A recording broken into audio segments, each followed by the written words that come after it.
Well, the AI bot wouldn't know it. I mean, I doubt the AI bot. No, Really, no, I no. doubt. I Creating doubt that. GPT. I doubt GPT actually understands the complexities of housing situation in like modern economy. I think GPT is not actually at that level yet of being able to like because it's not up to date with like. I mean, let me try. Let me try. I'm very curious actually. Okay. Now, Well, here's why Kenya's at the advantage also. Because they have nothing. Because they have so little. Because they don't have all that infrastructure, all those systems built up. Because they have a baseline. Just because of that. Oh, you could tear down. You could build the society off everybody else's wrongs. Like, oh, we know what not to do, right? We know what not to do, what Britain does. We know what not to do, Australia. We definitely know what to do, how not to build from like America's, or how to build from, like how the Germans build. We know how, and because you know what, they already learned their lesson about China. You know that railroad? the Uh, railroad. yeah, they built a railroad from Mombasa to Nairobi to Kisumu. They The already Chinese. learned, yes, and Oh, they already learned their. I'm getting echoes, by the Yeah, way. me too. What the hell? Phoebus. I was like, But hello? hello. Oh, you Okay. stream. Okay. Okay. Echoes is still in the past. So they already learned what China would do to them, and the president. This is why the current president of Kenya is actually, I think he's key to this. The current government's also key to this situation, as well as the current cultural, unrest. They already learned their lesson because when China built that railroad, they're like, oh no, we're going to take all the money that people are, putting in, going back and forth, and just send it back to China. None of it has come to you, and we're not going to tell you when we're really paying it off. And then they're like, huh, these are kind of expensive also. And so they kind of Kenya already got turned off by that. And being that central trade hub that I was just talking about, that logical trade hub, it makes sense that you don't want to be in debt and you want your brothers, around, use that regional resources, use those regional connections around you to just build a strong, not isolationism, but regional powerhouse first, around the Lake Victoria region and the Lakes region, where everybody's kind of culturally similar. Don't get in debt to the east, the west, but utilize their engineering, uh, and the goals to build upon itself. So it's very conducive that he doesn't want to, get in debt to China like the U.S. does, and so just build from the ground up because they have nothing.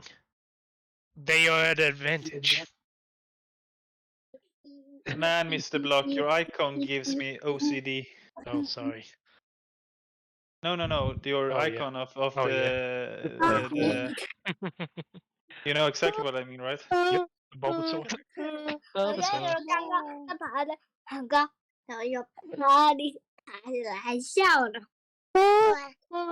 I don't know if I agree with you there, Sheng.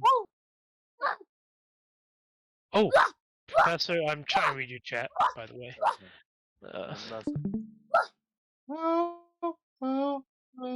Yeah. I think that's Shen. You just mute them.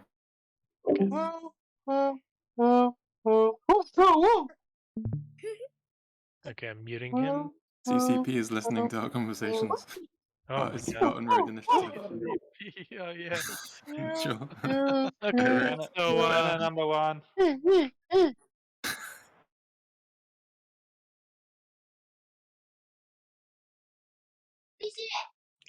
It's Shang. You can mute him, I think. Can Yeah, but someone he- move, just move him then maybe? Do we have That's it. moderators? I don't Okay, know. let's see. Oh, and I already got the tax brackets and the rates that they have. Let's see. So, oh, I already have the system, the naming. Yeah, poor person that is twitching and transferring to Twitch. And this is it's hard to. I need to develop the full system. Shang, ni hao. Nigga, you turn your mic off. What happened? What?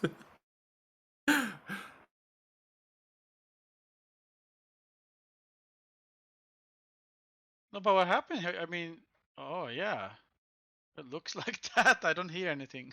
Wow, Jay Smith, your Mandarin is so good. 不要不要 Nice job. 谢谢啊 See. Goodness gracious. But yeah, international funding will go further here than anywhere else, I think. And it's not a mini. You could start. It's scalable. The most important thing about this project, you could start small. You know, you could start small area, see how it can fund itself, get the loopholes out, and worst case scenario, you have a lot of good housing in the middle of a city. Nah, For a worst lot case of people. scenario is OpenAI takes over everything. With a lot of good housing in the middle of the city, and they're all server rooms. Nice. And solar panels everywhere. Yep, solar powered AI, so that they're Yeah.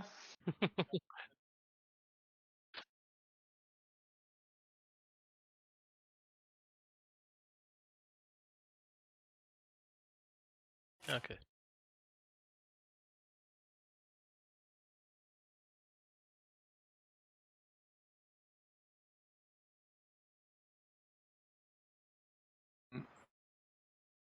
You have my consent. You have my consent as long as I get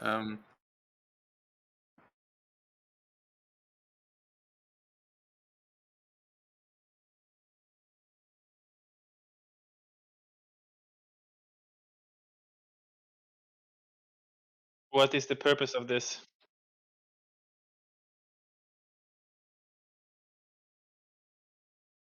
you have my consent as long as you give me notification every time the viewer count goes up by 10. You have my consent if I get 99% royalties of the video.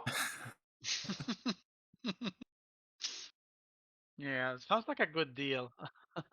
How many viewers do you currently have? 4 million. I make money and you don't. Yes.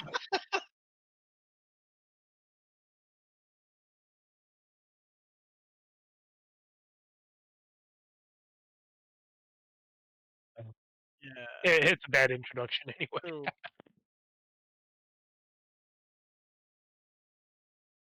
True.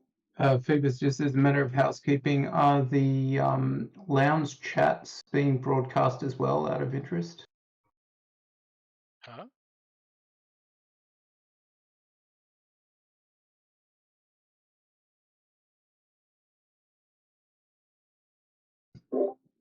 Okay, good to know. Oh, No, Hey, not that there's drama. Hey guys, if I'm talking too much or if I'm like annoying, please just tell me, like straight to my face, and I will calm down. Just don't be afraid to say if I'm stupid or something, because I take criticism in a good way. I just so you know. me as well. Well, you're a very good teacher, to be honest. Most teacher doesn't take.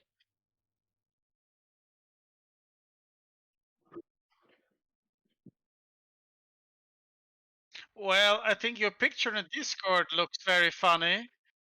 You know, is that a ma? All right, Uh, wait. Mine? I just think you're attracted to me. That's okay. There's nothing wrong with that. What were you looking at here exactly? What is this? This guy is awesome. He's a city planner in real life. Trying to be. Google Maps. This is my own.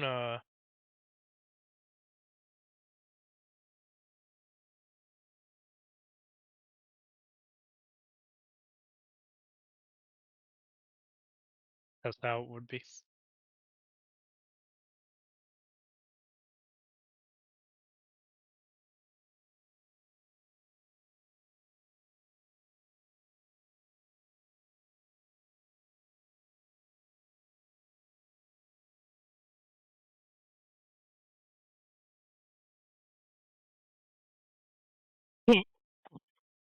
That's just.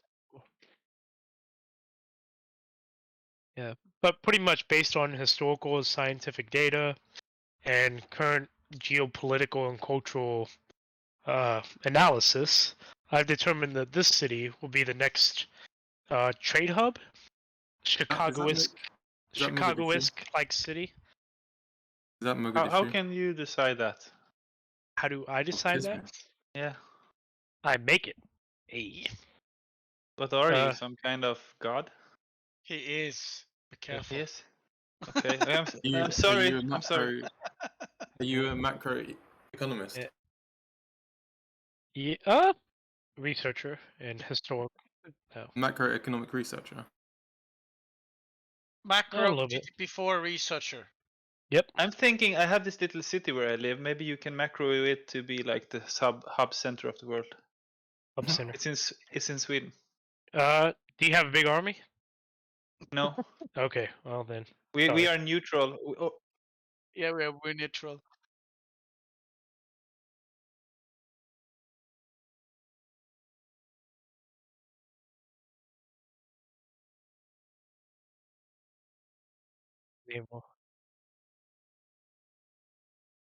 The belly button of the world. I like that. It has a nice ring to it. But When you say a little bit of a macroeconomic researcher, does that mean like actually have some kind of historical sciences. historical scientist? Oh, okay. Sciences. Historical sciences. Okay. Yeah. Like Fair enough. how and why civilizations fail, and how and why cities fail, and fail, succeed, and the trade and all that. I've done a lot of research, and I would be Yeah. interested to hear what's your opinion about Germany. What do you think will be happening to Germany in the next 20, 50 years? okay, that's oh, I do have an interesting theory that's going on. I got another one if you guys want to hear it. Go for it. Sure. Okay. As more, and I actually predicted this 3 years ago. It's kind of coming to light. As more, fiber optics internet, as more people get interconnected, like the big city buildings with the offices and all that, because the connection is so well at home, those office buildings will kind of, a few businesses will kind of be less utilized. And they'll be like, well, it's more efficient if the if our employee has it at home, up to a certain point. So it's, the general theory I have is a lot of these big buildings will be converted into apartment buildings, and they'll be pretty much the big cities will actually be, especially American, will actually become dense again, and the suburbs will come inward just because they'll collapse back on each other just because of that integration. And so we've seen that with COVID when everybody went home, and it's like everybody's realized, oh, our connections are actually good now. They're good enough to facilitate a stay-at-home business for a lot of times. So office jobs essentially, or the transition will essentially put the homes, create a new how do I say this? Create new housing by the lack of offices. If that makes any sense. But okay, so with Germany, you said, right? 50 years from now, okay, so there's going to be a lot of trade. Germany will probably lose some of its culture, or a lot of its culture will be mixed in with Hungary. Oh God, I don't know. Hungry? You think so? Yeah, yeah. Are you sure? You will all Oh, eat but- goulash with bratwurst. Okay. He has a I'll- point, actually. I understand. Actually, that is quite delicious. That is quite and delicious. I've had that. as for It exists. This real thing in Poland, anyway. Vermont, we took the goalie. Let's see. Man, Germany. Oh, it geologically speaking, it's always going to be the center. So I don't see the railroad. I don't see the railroad or trade. I think it would have to be policy, or what other countries around it do to influence it. Poland. Poland's going to invade. Poland is like growing its economy like dramatically. You look at how it's grown over the past 20 years. Are you trying to find Poland? Annex Poland as part of that. That's a 50-year plan, right? Look how big Poland is. Look how huge Poland is. Oh yeah. I mean, this part could easily. Oh really? And part of Prague, it looks like it could be in Czechia. Connect this line to this line. That looks, make Germany like more round, right? Yeah, because it just needs to be round. Yeah, And that's hey, everything. we just need to. We want to kind of make this border right here connect to the other border right there, so we could just have a straight line, And we're gonna put a train through there. Don't worry. we'll put trains everywhere. We're Germany. Probably are trains through there. Yeah, Just zoom in more. Yeah. Leipzig. Yep. But Germany, it's really hard to say because Germany is so influenced by its neighbors. I mean, it's so central. Like one of the neighbors doing a power move. Oh! Actually, Spain could take away its power. Because that thing that they have with Gibraltar. Okay, the tunnel that they're going to try build, right? Between here and Africa, to get the cargo trading. So if they could take away so I know Netherlands, Rotterdam has like the biggest trading port, but what if you made one of the biggest? What if you connected the railroads here up, and just instead of sending them by ship, cheaply send them by, underwater. I mean underland tunnel from here to here. A lot of the goods of Africa. So I could see Spain increasing its port value easily because, geologically speaking, they could actually be in tangent to gain a lot of trade back and forth. So I could see Spain being on a little bit of rise here if they could get that project going. Spain is kind of fucked though. Yeah, they're fucked right now, so they need to step up the game. And they're all lazy, anyways. No, I don't want to go into that.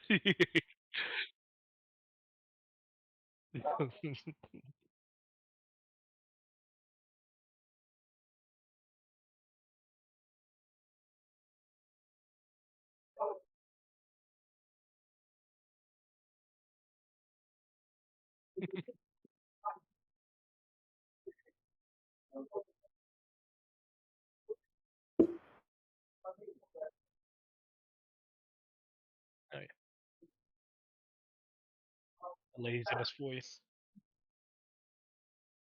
So they're so efficient. They look lazy. Got it. No, a good programmer is a lazy programmer. Yeah. Yeah, a lot of good Definitely. programmers in Spain. So I don't honestly. Germany's hard. Germany's really hard.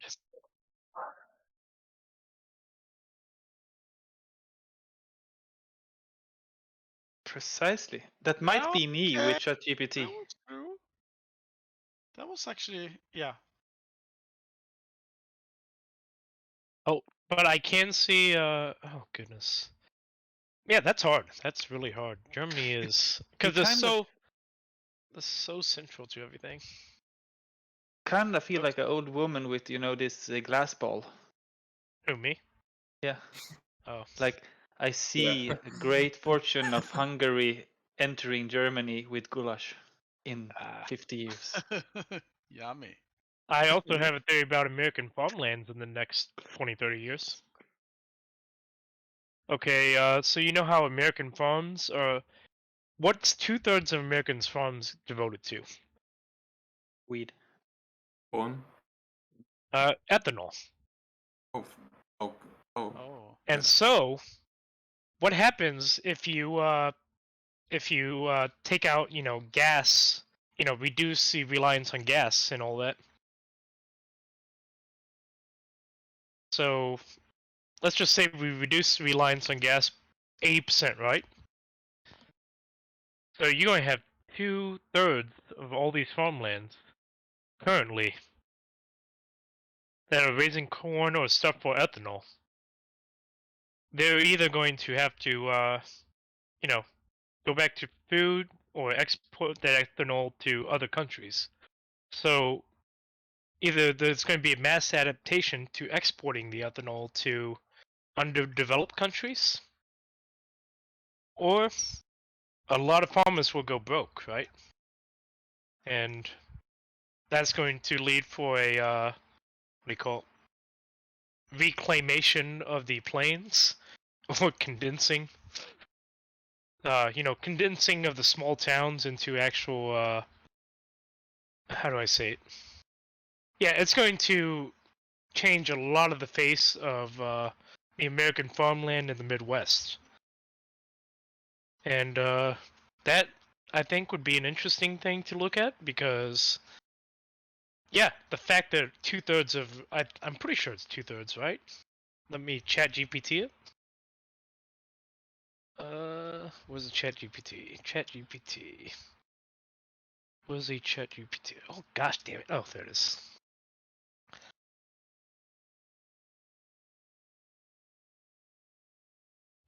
Percentage of American America. Fuck yeah. farmland devoted to To making the best country in the ethanol. world, yeah. Oh, 27%. Wait, of corn is made US. Okay, how much?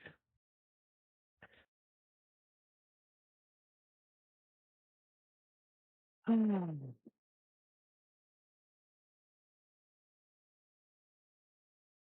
have a question for you, Chugara. Yeah. Oh, sorry. Yeah. 38. Do you have a timer for your time in this channel?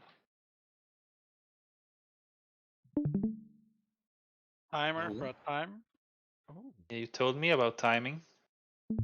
Put a timer on it. Yes, actually, I'm supposed to stop 7 minutes ago. Cooking something? No, just 3 o'clock is the time I'm supposed to go to bed. Bed. Yeah, I've been awake quite a long time. I was just thinking just to finish this spinner. Oh, 38,000 square miles. Okay. Okay, so the state. Okay, so Indiana or Portugal. So pretty much, U.S. has the equivalent of the state of Indiana in cornland, just devoted purely to ethanol. So if you would take the whole state of Indiana, just put it in covered in corn, and make it all all devoted to ethanol, that's what would be that's what the US would be farming, devoted totally to it. And so let's say if you even take that down by half, that's a lot of, even if it was just spread out, that's a lot of farmland going back to nature. So I could see that being reallocated. But that's definitely going to change that's That's definitely going to change some dynamic. Because that's a lot of yeah, even spread out, that's a lot of land. Ooh.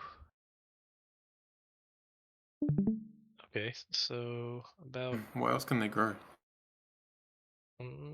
weed, maybe. I guess we could go. Please I mean, no. hemp. Please, I guess please we no. grow hemp. You know, just Please, grow hemp please right no. all the way. Use Indiana to be like hemp quarters or something. I don't know. I mean, hemp maybe, but cannabis, please no. Please no. Let's see. Please no cannabis. Cannabis So, lobby is too strong. Even before it was legalized, the cannabis lobby was ridiculously strong. Yeah. I just don't. agree. And considering Lake Cooley is coming back, this lake right here, in California, which relies on cotton, it may be a good idea to, you know, get hemp fibers. I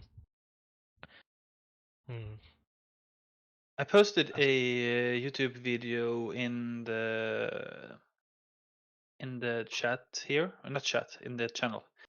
Oh. If I could get some feedback on it, I would be thankful.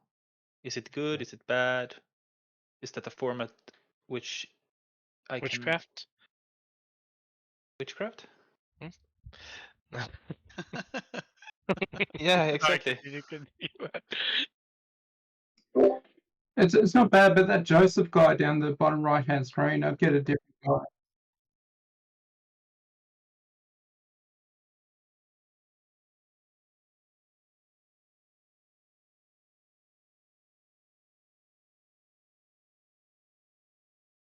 It means that I think cannabis is like.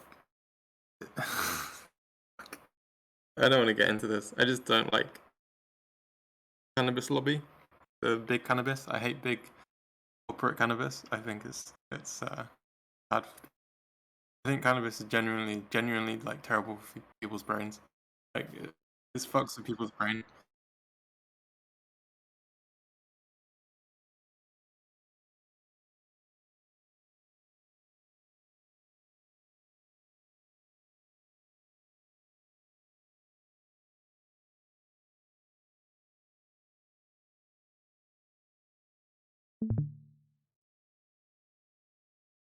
Yeah, it's because it's got because it's legal now. There's the corporate side to it now.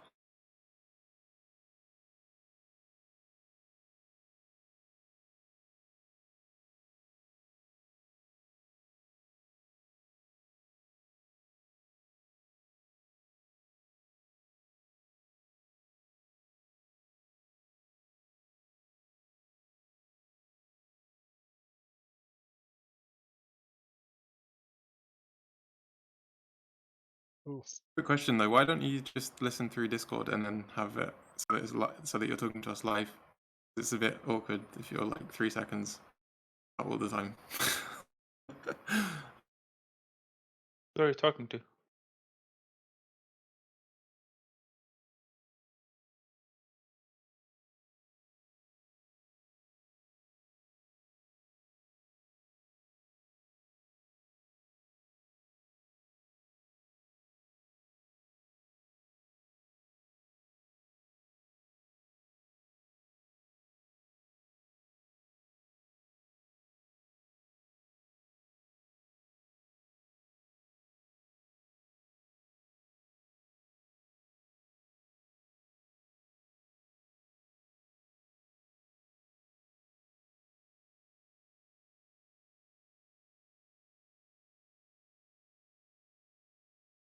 Oh my god.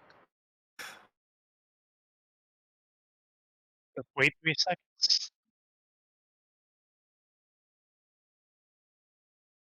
Dude, we're gonna have a delay on that too. So when there's gonna be delays no matter what. I'm sure there's a way that's so strange. I'm sure there's a So way should that we you wait can. 3 seconds before answering you? Just No, to you got like predict 3 seconds. Like you've got to predict when he's about to end his sentence, which is not easy because he sounds like he's about to end his sentence and he's carries on. Puts commas.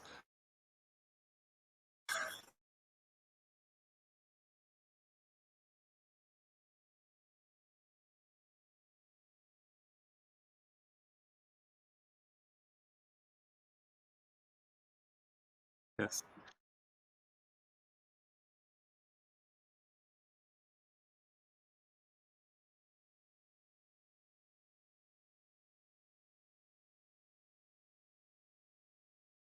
But you do know how quickly this can descend into anarchy on this voice chat, right? So I think sounds great, but practically, I don't see it lasting more than a few. minutes. Yeah, but then as soon as someone joins who doesn't know the rule, who hasn't listened to this conversation, they're just gonna immediately start blasting out their background noise, just talking over people. It just descends into chaos very quickly here. But I mean, yeah, we can try it, I guess.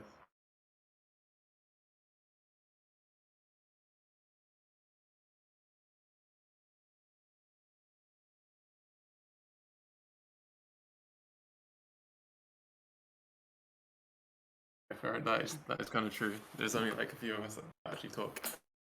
Fair enough. Get up. So much going on here. What are you doing? Are you doing like GeoGuessr? It's like that scene in Austin Powers where the audio is being delayed.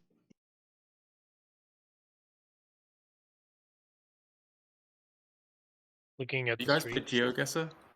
Oh yeah. Gonna play it? Okay. I really want to play it actually. This is making me like want to play GeoGuessr. Oh my.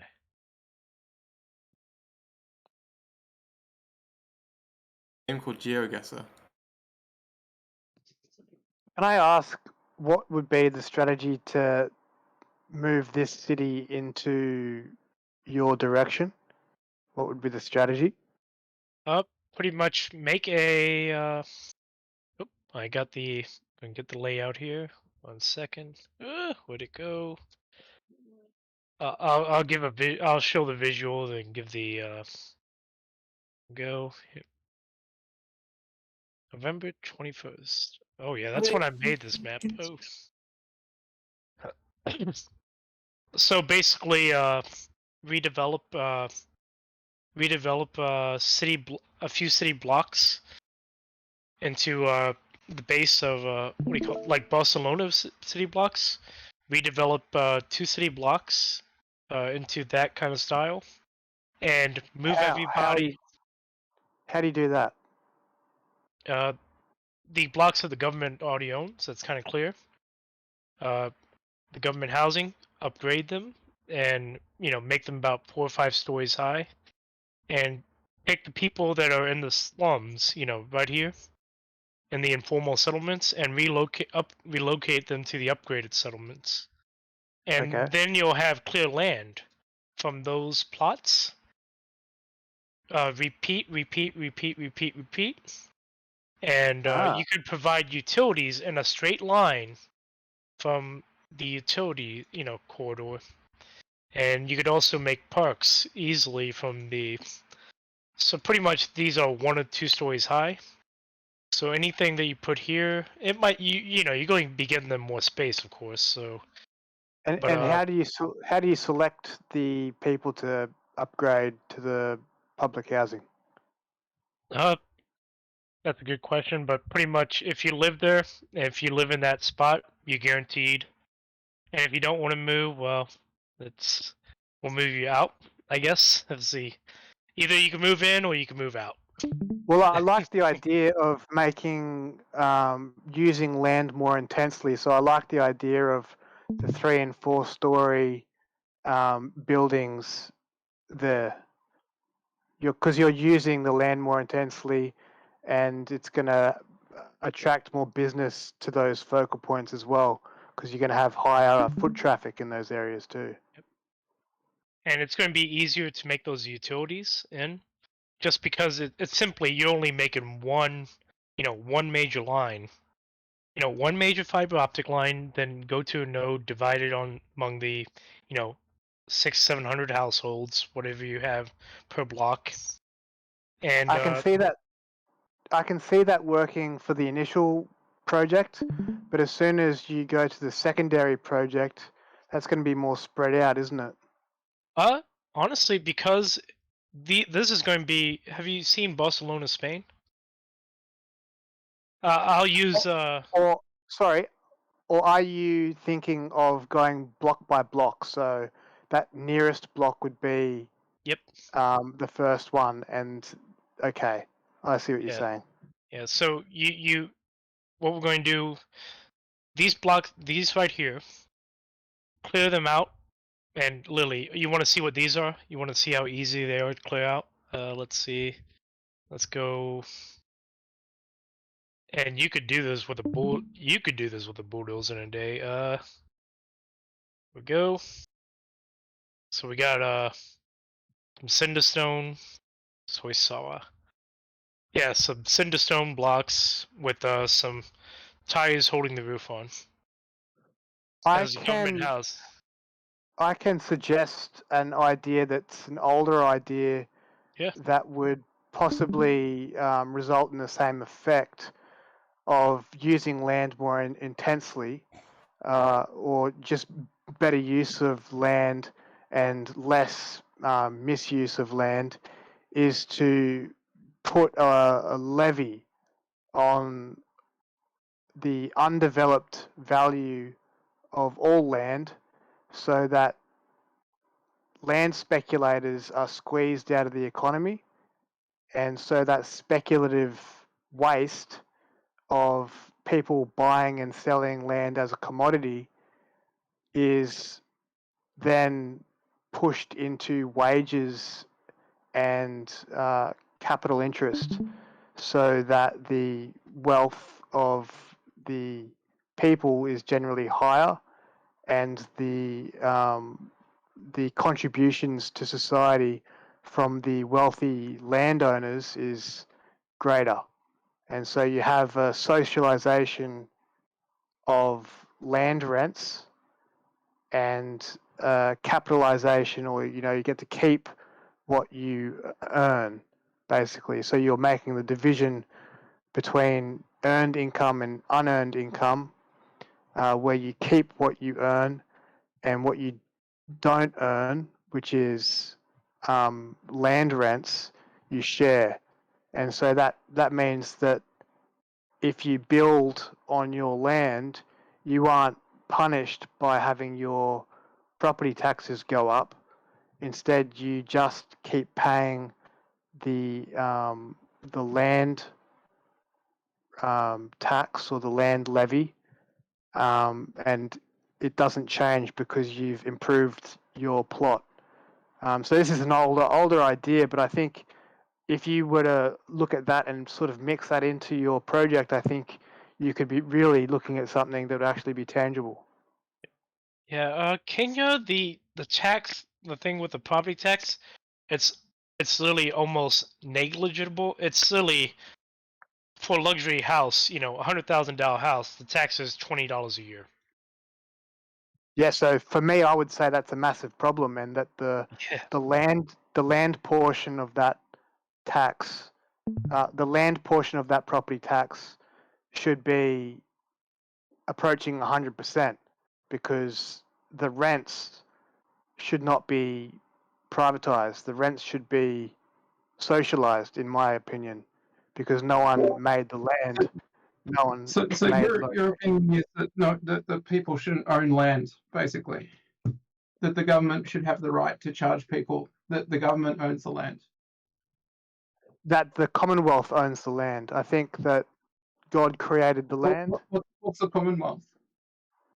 The British. The social contract.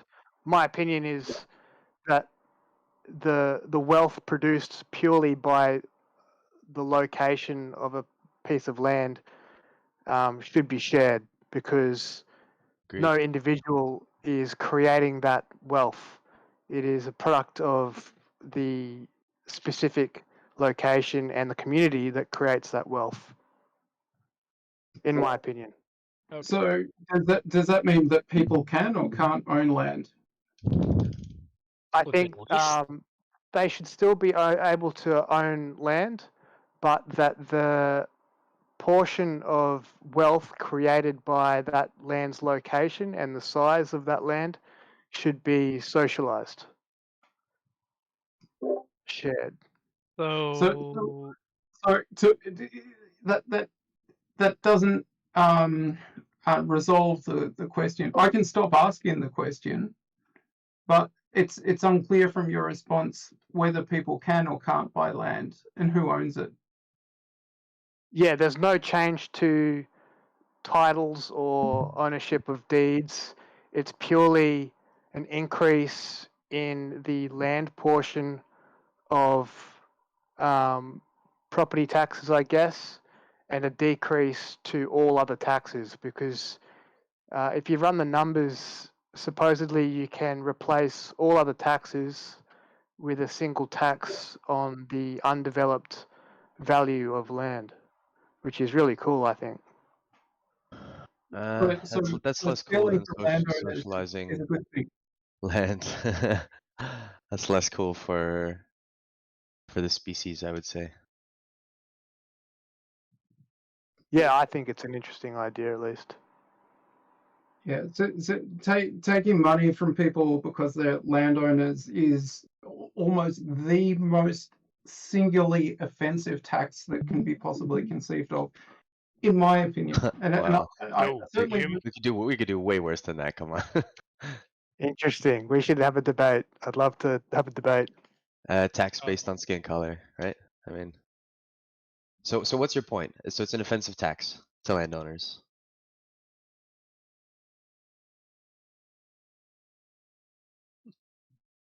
Who is the speaker saying that that's the most offensive tax? I want to go there with you. What do you mean by that?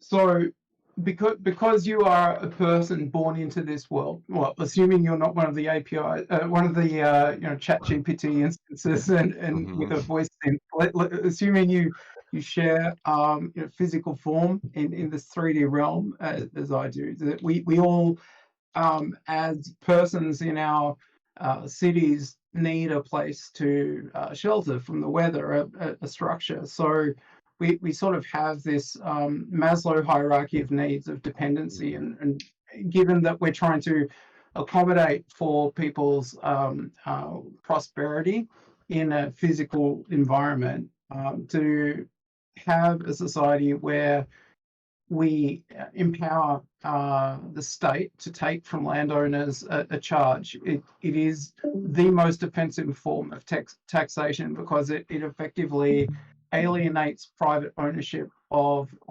someone's own home, and it's the nose in the camel's tent of socialist redistribution of private interests in any property. I think that the home is the most fundamental part of property, and if we're to have societies that are wealthier in the future, we need to encourage and support through society structures ownership of property and Okay, free hear me now? transaction of property. Oh god, okay. some reason my thing turned off, but won't turn back on. Okay. I get. I hear you. Is Speaker. the summary, Dankish, just to encapsulate that into like a set of positions that are Yeah. informing my individual statements. Yeah. So that's like the that's the working theory, right?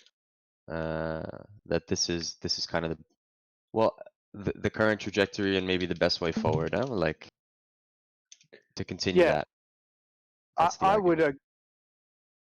would agree, and say that I think that for people born into our economy now, it's a bit like being dropped into the middle of a game of Monopoly where all the other players Mm-hmm. are 100 moves ahead, and all the property's already been bought. And Yeah. I think that analogy is sort of rings true with a lot of people when they hear it. They sort of can understand that there is habe a einen privilege. kennengelernt, der macht so ein bisschen die Architektur für verschiedene Großstädte und so weiter. Ja, irgendwie hat er jetzt da Das ist so ein englischer Dude, Digga, und er hat jetzt gerade irgendwie, hat er gerade erst so ein don't- plant gerade irgendwie Dude, you know Barcelona we're all speaking irgendwas. English in here, and you're just like coming in here just Yeah. making jokes. Unless he's Aber hot nee, mic. können die gerade, nee. Ja, irgendwie, was ist ich, irgendwie mit dem Das ist Government meinte er irgendwie, dass er da irgendwie, da gibt's halt diese, Alright. gerade ist er woanders, gerade ist er irgendwo in, glaube ich, Afrika oder so. Yeah, Yeah, I we're in agree. Africa. Does anybody speak German?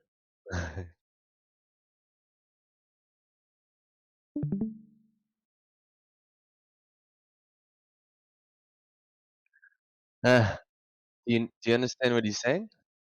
No one understands. But David, we don't understand you, David. Is he trolling? Hmm? Notice? Yeah. Oh, Hmm. What's he talking about? yeah. Just based on the Okay. avatar, or do you know what he's saying? He's talking about my stream and how it compares to Barcelona. Yeah. So he's probably guys. he's probably streaming and just like talking over everyone. Oh, I He see. muted everyone. Let's Enjoy the mute him. debate and the No, German yes. language speaking, and take care. No, but man, who was speaking? Who's on camera there? Jay Smith. I think this man, this really relates quite nicely to what one of the conversations we were having in here a few nights ago. Phoebus was there. Just the conversation was about what is created, like net value or net resources, whatever, with sorry, to live here. Why is David talking over people? Why is he talking over us? I've muted him. He might be hype micing or something like that, but Yeah, I'll just mute him. yeah. No, but the conversation was basically about in terms of economics, what happens, what's created in terms of resources or labor or whatever, with the propagation of AI, specifically into industry, into business, right? So like replacing humans with AI to whatever degree that's possible. Sure. In the next I was N here, and years, right? anyone watching the stream might not have seen that. So if you would have like a Yeah, bit of a summary, bootstrap of sure. what was discussed the last couple of nights, that'd be awesome.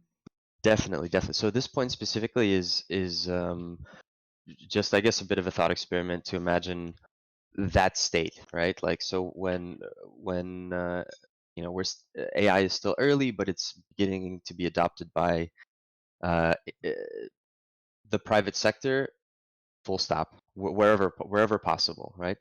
And there's like a scaling effect of you know, businesses having to hire less people, or like businesses can now hire less people, having replaced some of that labor with artificial intelligence, and therefore the like the net impact, the immediate net impact on the economy, as I see it, would be businesses having much less expenditure and therefore have much higher profits, right? So the economic value that's created is Slow with down, business, slow down, right? slow down. That was the outcome of the last couple of days, or based No. on what was the last couple of This- days, that was the view you arrived at? Because there's a chain of logic there. It's Mhm. like hypothesis is that businesses will need to hire less people, and therefore Yeah, XYZ Yeah. will happen. But then again, that in and of itself is a huge leap of logic, because if you look back at sure. technology introduction into society, Mhm. which labor saving device resulted in a reduction of the need of labor? So Oh, what no. generally has So historically sorry. happened is every time you get new technology that improves output, it means that you get more productivity out of the Exactly. labor that you have, and Ex- therefore there are things that don't get done that can get done because you now have time to do them. Right. So Right? where does that still leave us? That still leaves us with the business having, right, the having earned that that difference, right? It's either an output of productivity in cost saved, right? Like by deployment. It's not that straightforward. It's not because Okay. the ownership of company structures is often public. It's so But that's it's companies very know that, simple. It's a very people don't. very simple logical parallel, right? But it Who stands to depends. benefit financially, economically from the integration of this? Just broader, the broader integration of this into systems. Who stands Yeah. to gain that economic value? That's the question. Well, it's a gemstone that's polished and cut into lots of facets, and the question is, when you point the laser through it, which way does it come out? Well, it depends where you're looking into it from. Right. No, I'm asking Yeah. you practically to just, I don't know, what would be your best answer? And your answer right now is it depends. It's a non-answer. No, it's not that. My best answer is that the calculation problem always makes the cost of central planning an impossibility, because it's much better to devolve decision making to the individual. So it's much better to empower individuals to own their own stuff, have their own rights, and interact with each other in a free exchange of value for value. This is Because that very will be rhetorically determined strong, by your the your individual. answer, but I don't understand how it relates to the topic or the question. Like you're going back to people should own stuff. But can we speak simpler and more Fundamentally, I think that's the base human right against which we can structure up the structure of society to be one which is more civil, less brutal, more having more leisure and having less work. I believe that Right, more exactly. purchasing power and productivity comes out of that. And the more you put these fat, top-heavy, centralized government, small groups of people making decisions about redistributing other people's assets, the more society and culture turns to shit, is my opinion. Absolutely. So this is the situation that I'm positing, and you're explaining exactly the conversation that happened that I'm referring to, which is, yeah. Go ahead. Go on. I was just going to say. Yeah. I was just going to quickly say that I think the classic socialist argument is that capitalists would take that Yes. as profit and then lay off the people they don't Yes. need. In some circumstances, I can see that happening, but in some things, I can see them using all that labor to maximize that technology. So I think it depends on now the industry and the technology, So Can I interject quickly? Because Go ahead. if you look at the past few months, if you look at like Microsoft, Google, Facebook, Twitter, like all of these companies, Amazon, they've like literally fired like tens of thousands of employees each. Like they have each fired tens of thousands of employees. Ironically, Microsoft let go of its entire AI ethics organization. Right. Well, yeah. So I mean that's ironic, but the broader point is that they've let go of like thousands of people, but their productivity has increased like dramatically. So it's already empirically visible, right? Yeah, exactly.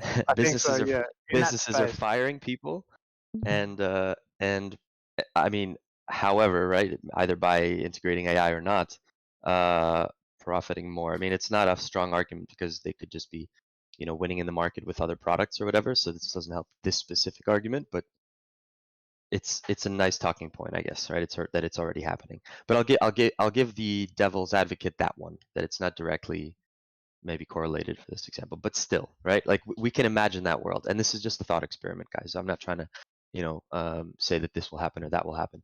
But the fact remains that economically, there's something created. However you want to call it or slice it or whatever however mathematically you want to look at it, right?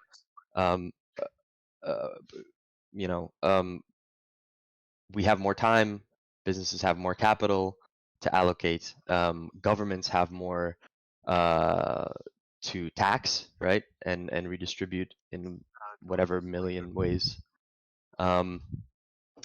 So how did I tie that back to what you were saying or what the topic was? Oh, I forgot. Well, it's a good point, because what I was talking about earlier is actually plays into this, and how when a capitalist who's running a business and is organizing labor to maximize profits finds themselves with an increase in technology, which means they have the choice to either lay off a massive amount of the workforce and pocket the Yes. increase in wealth, Hmm. or they have the option to share that additional wealth with the existing workforce. Yes. I think the ability for the expense, the the thing that we don't talk about in that equation is that every business needs a space to conduct business. Every warehouse is on a big block of land, and there's some owner of that land that is collecting rents from that business owner. And so that's a massive drain on the business owner, and they pass that expense along to they factor that into Hmm. the price of their product Right. and So in theory, the products, wages that they things can become give. cheaper. Yes, sorry, go on. So this is a massive part of the equation that people are blindsided by, because the two very obvious things is wages and capital, and the land aspect of it is a massive expense, and it is pushed off into affecting the prices of the products produced and the wages that are available for the labor. But if you were to address that issue of this massive waste going into landlords' pockets, which is just being used to buy more land and accrue more rents, this is a slave dynamic where the landowner has a slave driver sort of dynamic to tenants and people that are forced to use land to conduct business. And so this is an old idea that I think is due to come back.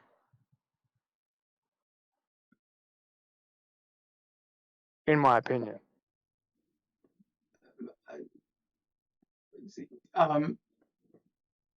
Yeah, that I don't know. I just feel it's wrong. I can tell you why, but I don't know it's productive, because it will start to feel like an ad hominem and personal attack.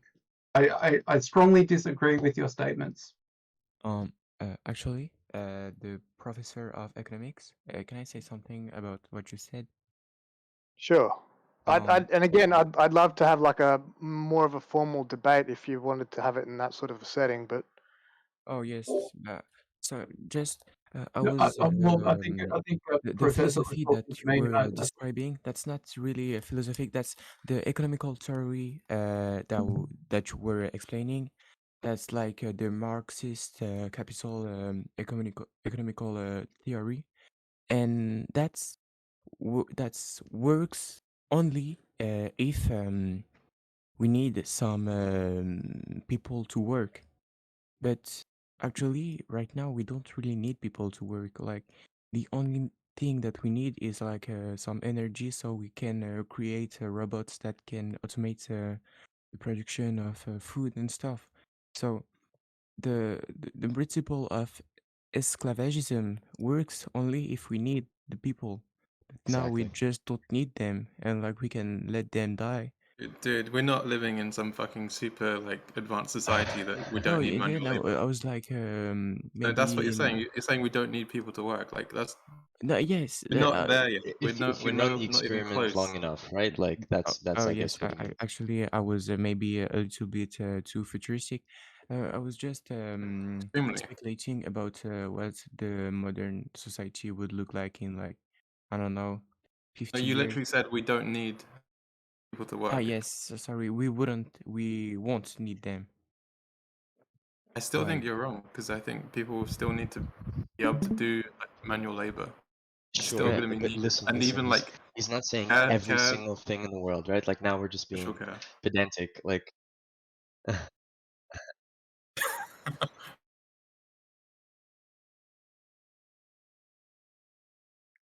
Okay.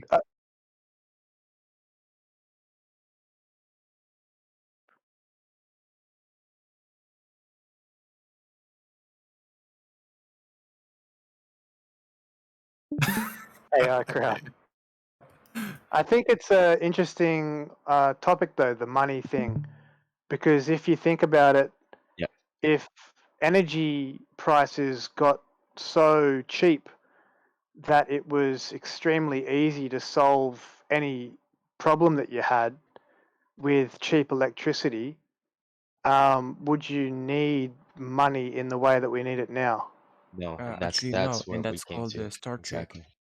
Exactly. Yeah, Star Trek almost. Can I ask something, or can I also say something interesting, maybe? No, not allowed. Because Go ahead. I had this problem last time. I was like, I wanted to go to the doctor, but he had no time, so I had to wait 1-2 weeks till I can go to him.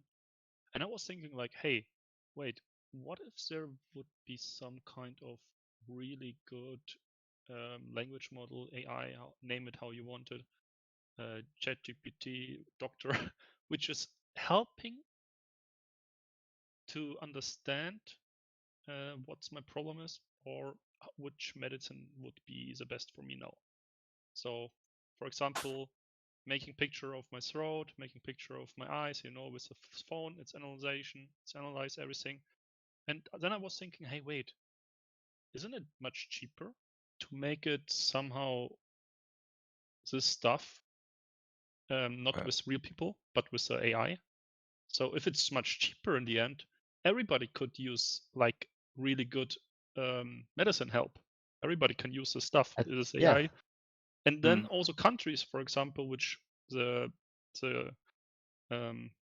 poor countries everybody would have access with their phone, because there's a statistic that poor countries, most people in poor countries have smartphones. I don't know why, but they all have smartphones in poor countries, and everybody would have access to this for maybe not really big money, just maybe for free even. Yeah. And this is only like 1% or 0.1% of what we can achieve with AI. We can make this growing population healthier, more efficient, more easy to get the needs they need. And I think this is a step you have to think also about, not only about labor and workforce, but also about this. Hey, we don't have enough people to become doctors. What should we do in the future? Hey, we don't have enough people who can control, for example, the power plant. We don't have enough people who work in a power plant to take control of some stuff. So we need some intelligence which can process this data much better, maybe. But that's labor at the moment, isn't it? I mean, there's labor being expended on these tasks at the moment. Which is costing the economy their salary. Yeah, and it's which costing us to work much more. And Exactly.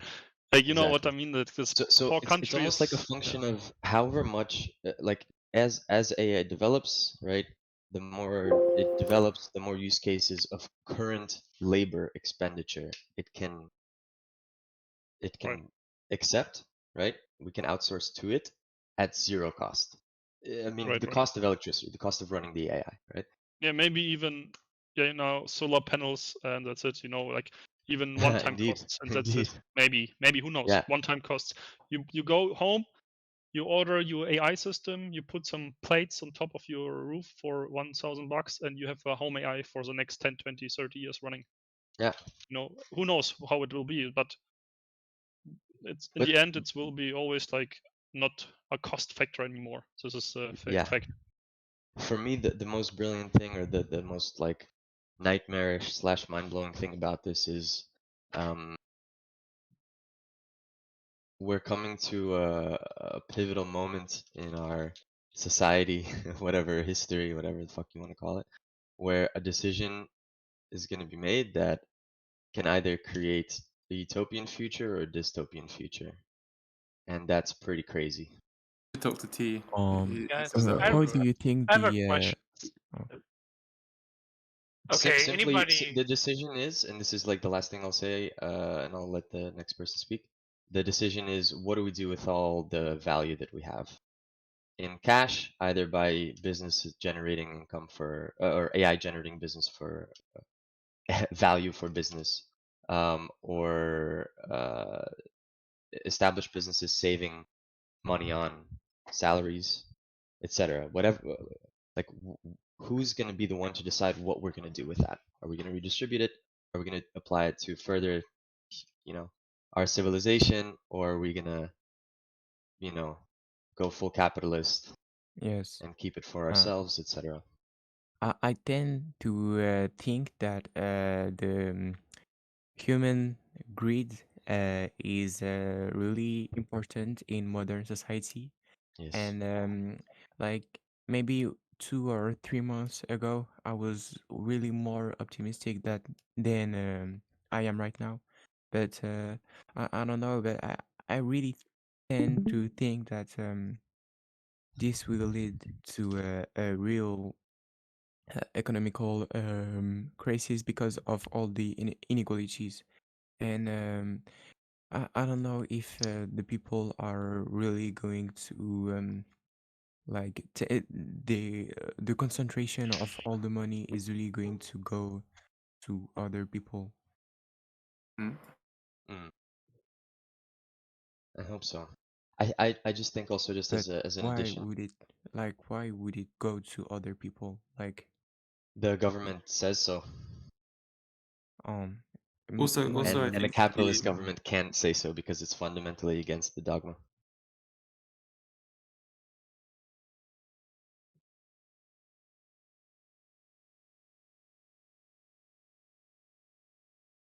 Okay. Mhm.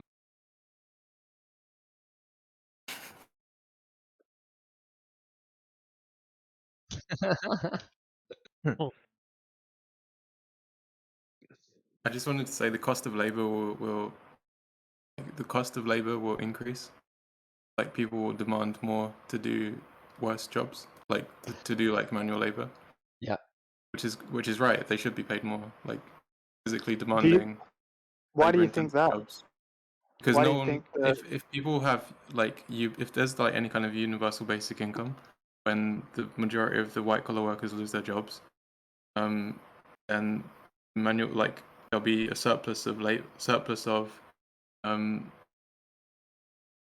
well, there'll be people getting paid, getting money for nothing, not working, right? But that would mean that people doing the manual labor jobs would potentially be getting the same amount of money or doing extremely difficult work. So obviously they would demand more for actually working. I see. Especially the tough jobs. I was thinking you were trying to say that because technology is replacing lots of white collar jobs, that those white collar people would be moved into the blue collar market and force the price of wages down because there's more people going into them. But you're saying that with an UBI there would be a correction of that, or even an overcorrection. Well, I think there would be a correction in the sense that, well, not a correction, but like the white collar workers would become the new, like their level of income would, like it would just reverse. So, like manual labor will become the new like middle class, and then the white collar workers will become the new like. I mean, they'll have wealth still. That's the thing, because most white collar workers have like savings and stuff. Like, then it would just like it would kind of equalize things potentially. But like, I don't know. I've got a question for Felix. What do you think the future of the work will be? Like, what will the future works look like? Not really precisely, but like, how are they going to help the economical futuristic state? Depends what you mean, but I think we'll still have social workers like nurses, looking after elderly people. You can't have robots doing that really. You still have like people doing things like driving, and I don't think autonomous vehicles are not exactly like around. They're not exactly like. They're not going to come before. I think you have to. They're not sorry. going to come before like the white collar workers lose their jobs. That will come like in a few like decades. I think It's not going to a be the decent next. way to. Sorry, thought you were finished. Then also that there'll be like, I mean, there's drivers. There's like builders, like construction workers. I think robots can't do that. Can't do like like plumbing, for example, which is quite well paid these days.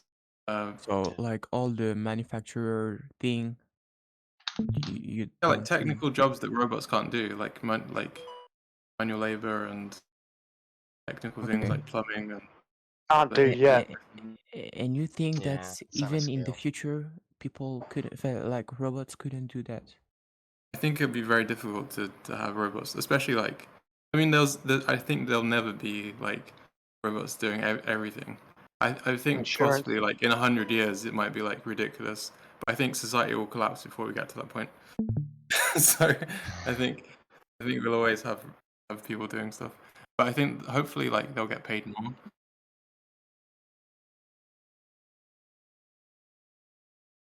You can work as hard as you like. You can work as hard as you like, Phoebus, but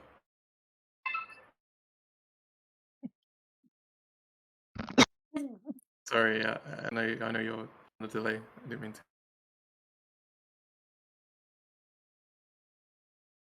Yeah. Yeah. So I Very think that interesting.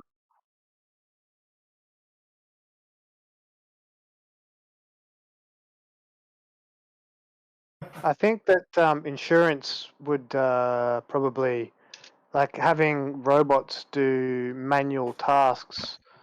I think there will be certain manual tasks that will be left to humans purely for insurance reasons. They'd want someone to be culpable if something goes wrong, and not have a robot that they can't pin the blame on. Really, I think. Maybe not. That's what decentralization is all about also, huh? Like the use case right now that I guess we could to is currency.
I just hope just hope it's a peaceful transfer, you know?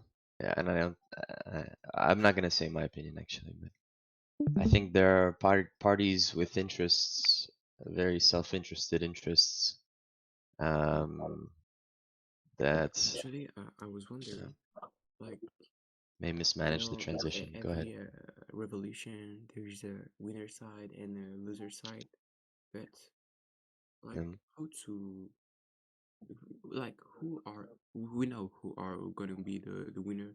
Like, this will be the OpenAI and all the agencies that possess all these artificial intelligence. But I was wondering how, like, some individuals could be in the winner side, and like, what do you all think about that? Is there So one of the people I think we should be looking at is Martin Shkreli. He is looking to create an artificial doctor, and what we were talking about before with the self-driving cars and the danger of that, he used as an analogy for the danger of malpractice in the medical profession. And he was saying it would only be a matter of time before his cost saving through AI doctors made it an obvious choice, and it would be a market force you couldn't compete with. He goes over the numbers, and it's quite interesting how much the US spends on healthcare per person, and I think Martin Shkreli is someone to look at for this exact point. I think. Yeah, I agree. I paid attention to him a little bit. Yeah, his medical doctor thing is, I think it's actually I think it's a pretty good idea. Democratize healthcare. Actually, I can you have something send similar. that name on the chat, please? Yeah. Martin Oh, S. back.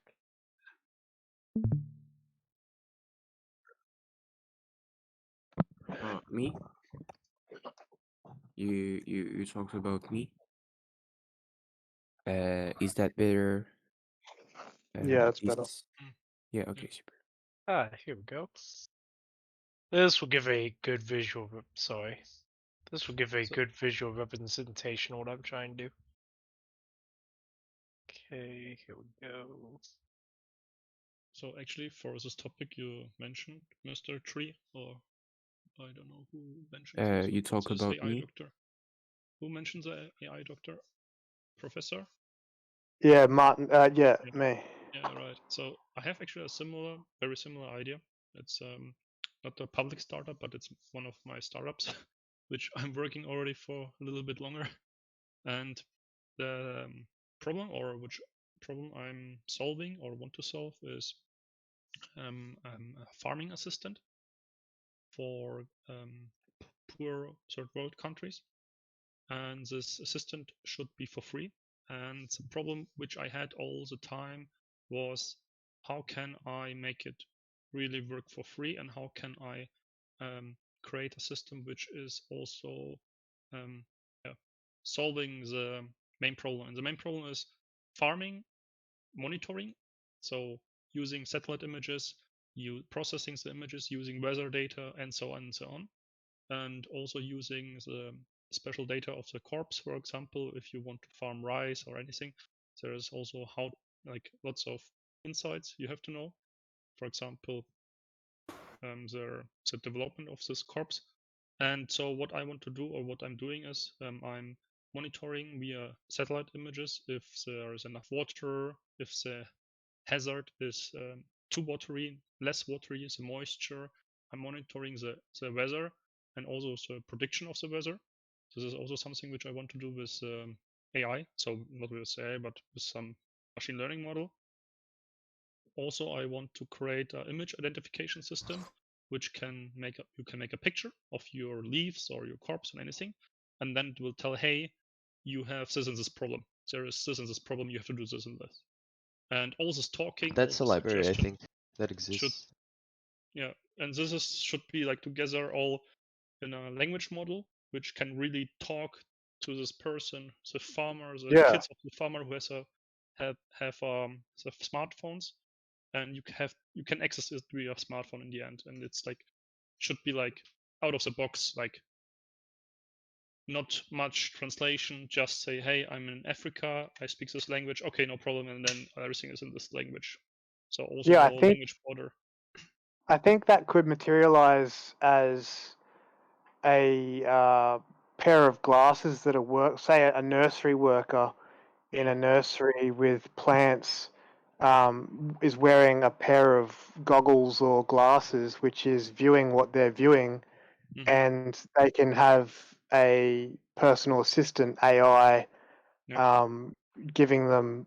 I think that could be one possible, instead of it being the phone. Maybe obviously the phone's going to be a gateway to that, but I can absolutely see things like that happening.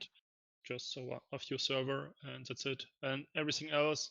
So I created all algorithm already. I created also for the moisture. I created also the monitoring. So you get every month or every week your data and the analyzation of the water and moisture index.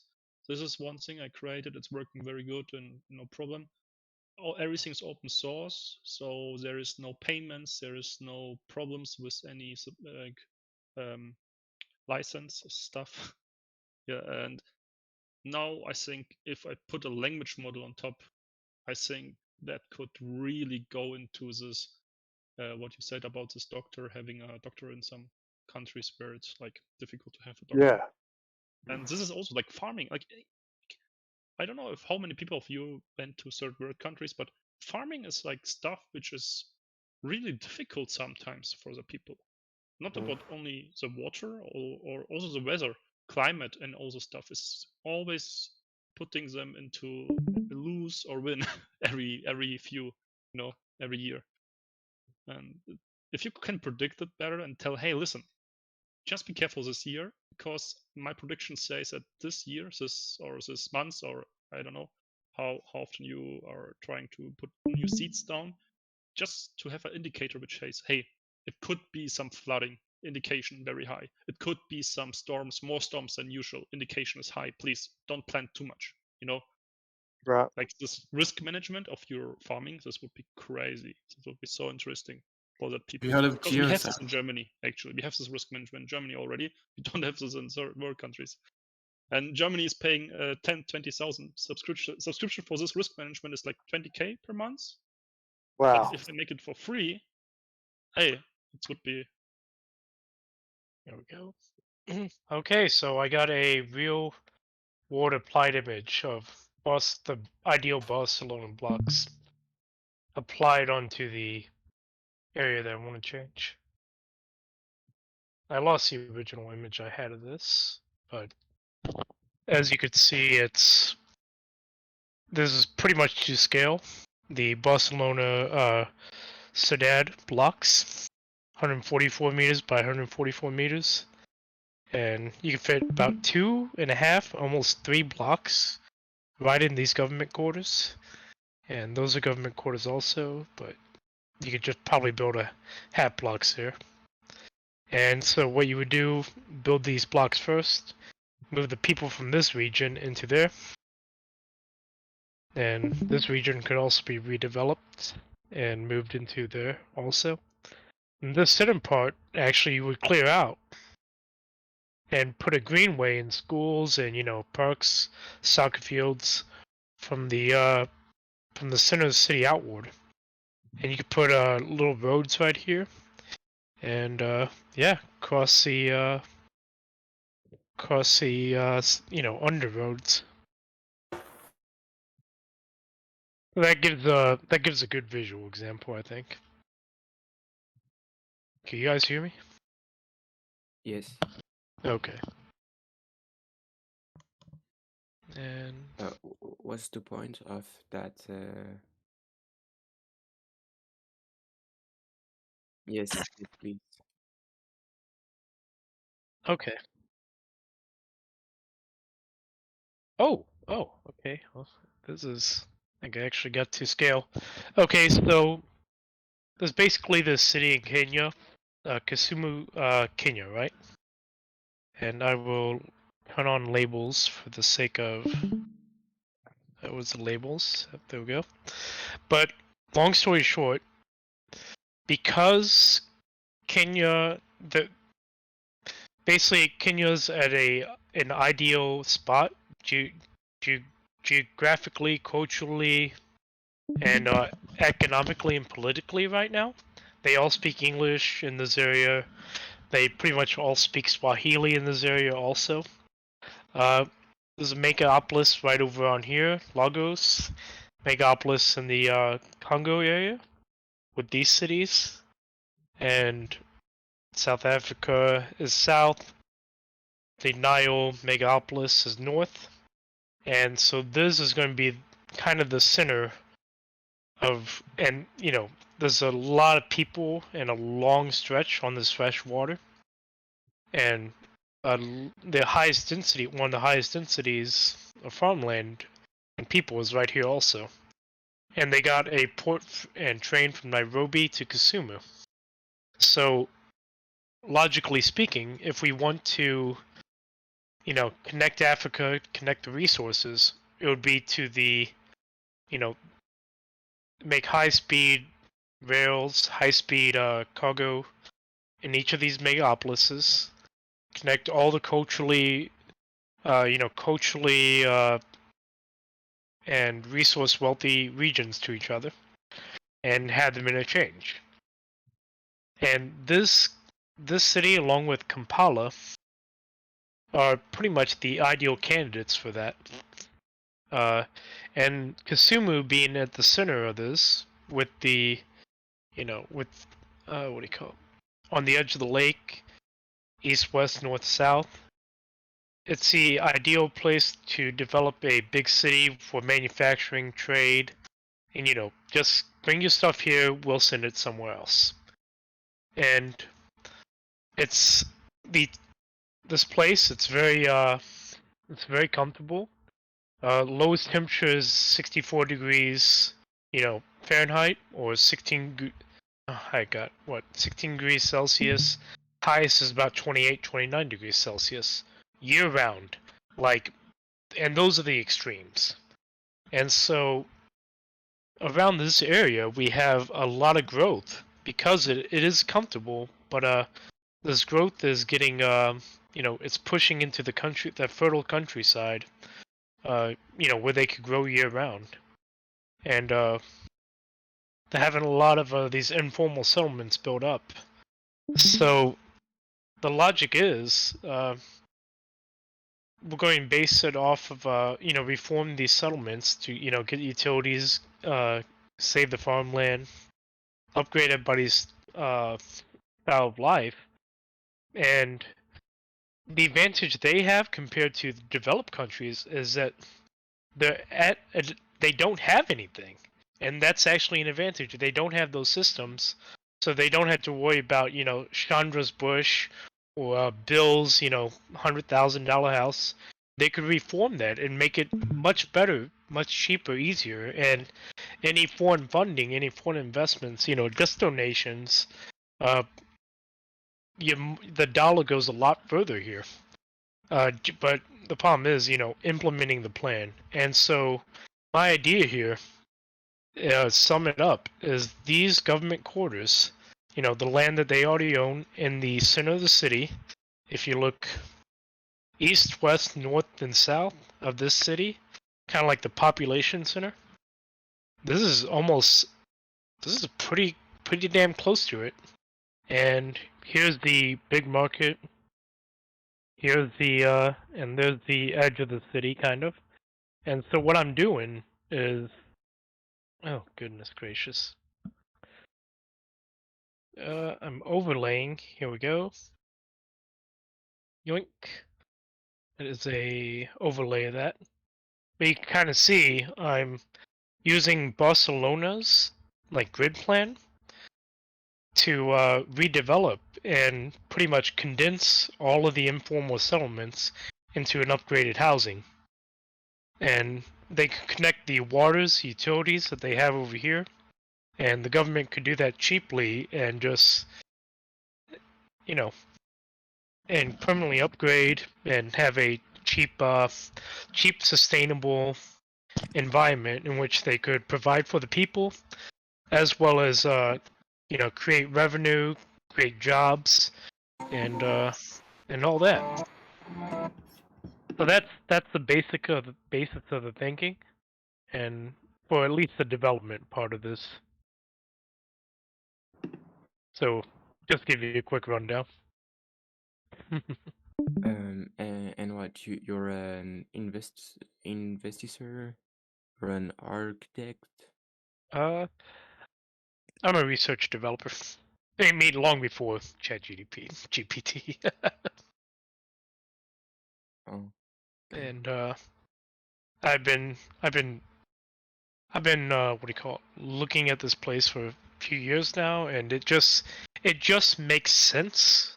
Like coming, if a place is culturally, if it climatically, it's stable, it's very stable, very comfortable on the equator.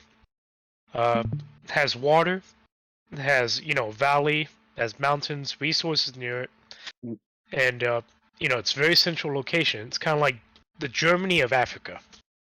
If I was to create a Germany in Africa, this way it would be. A central location, and a better way to describe it is actually a Chicago, in a sense of the location, not in sense of the politics, but somewhere on the lake. That if you connect a train from the near ocean, which is okay, it's not too near, but connect a freight train from there, you get the cargo, the foreign goods right here, and bring that inwards and distribute it a lot of places.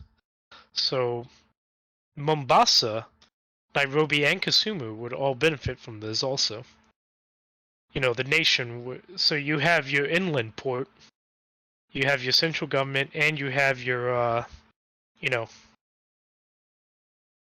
your seaport. So it would encourage foreign trade, and it would also encourage regional and continental trade. So it's a very good consolidation, in my opinion. If you could just reform this one city, and connect rail. Rails are going to be the regional connection. Rails, freight, and passenger are going to definitely be the the overall.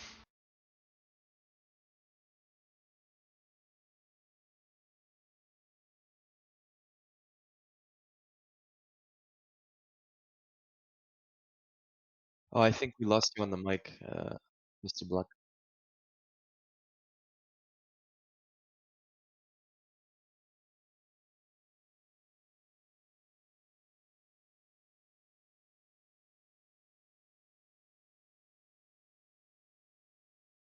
I think Mr. Block was maybe having microphone issues again. Because we cannot hear you, sir. I'm guessing it's so far inland that it would be air cargo and land cargo. A train.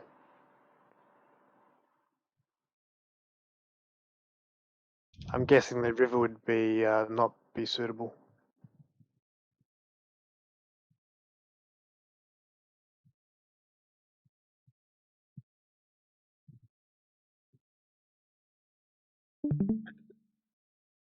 Oh, how long have I been not talking?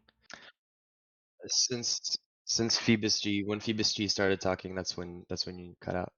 Okay. How long ago was that? Maybe like a minute ago. Okay. God, goodness. Okay. So regional trains have. Did I get to that part? Yeah. Yeah. Okay. Regional trains will be the defining factor for the final step of this. To encourage trade and keep jobs and encourage regional connections and in both freight and passenger. And the skeleton of the city and its arteries are how it breathes at the end of the day. And if you make the skeleton of the city, very nice, very well, you'll have everything will be easy to build upon that. And by success, it'll be sustainable. And they don't have the problems of, Europe with Europe is overly developed, and if you want to build a train track, you might have to destroy a 1,000-year-old house. You might have to, relocate, plan everything. And America might be, they've had the mistake of building the roads, overbuilding the road complex. And so they had that showing down mistake, so they have to replan that and those suburbs.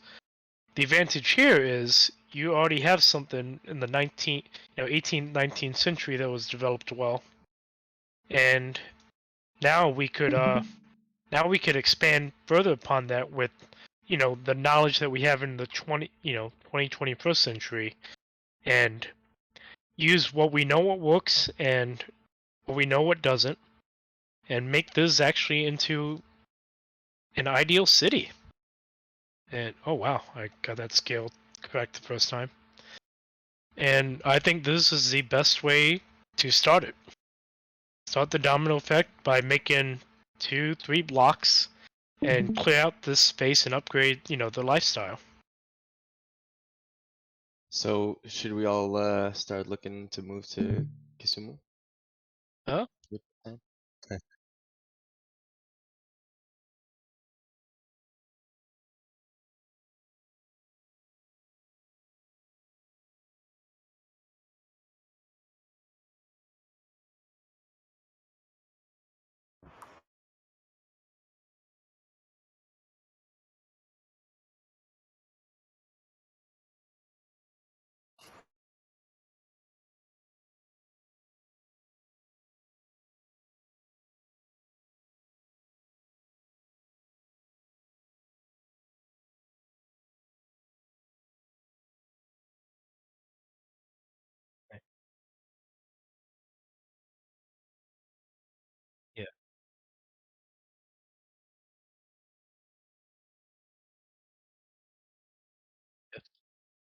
Yeah.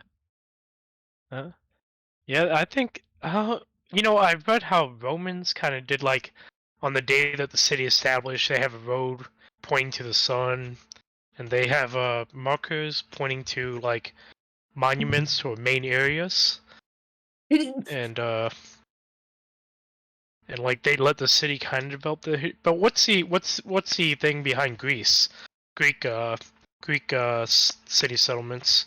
What's the general idea behind that?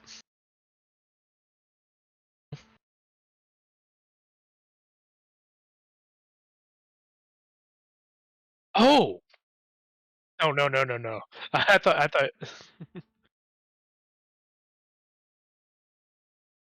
I haven't looked into Greek. Oh wait. I haven't looked into Greek one. Oh, wait 1 second. Close up to okay.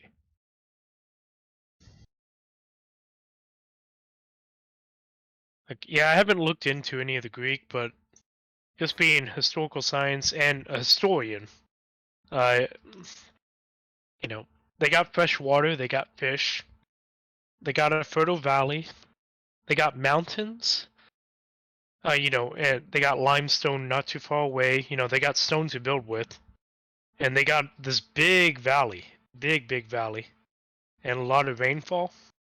So they just gotta, and everybody's kind of forced to go around this lake. You know, if you want to go north, you're forced to go make your way around Kasumu, and if you know all the animals, they yeah. Back in the day, especially back in the day, you know, the Serengeti's not that far. Oh yeah, it's right here. You know, even the animals use this path to like mass migrate because it's you know, a lot of water, a lot of food, and you know, there's relatively they get you know, there's some volcanoes around here, so every now and then there's if one explodes, you actually got a little bit of ash deposited, you know, a little bit of ash from the rivers, streams that are deposited into this area.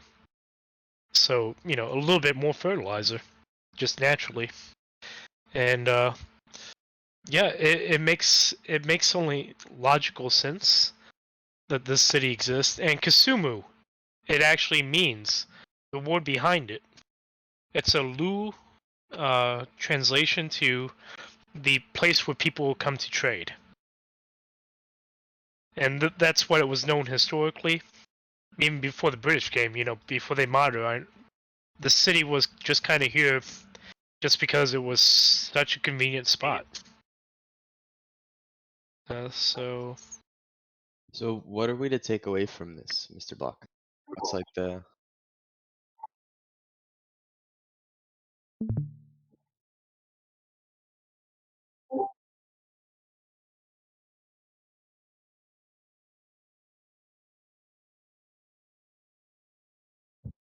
oh yeah. Oh yeah.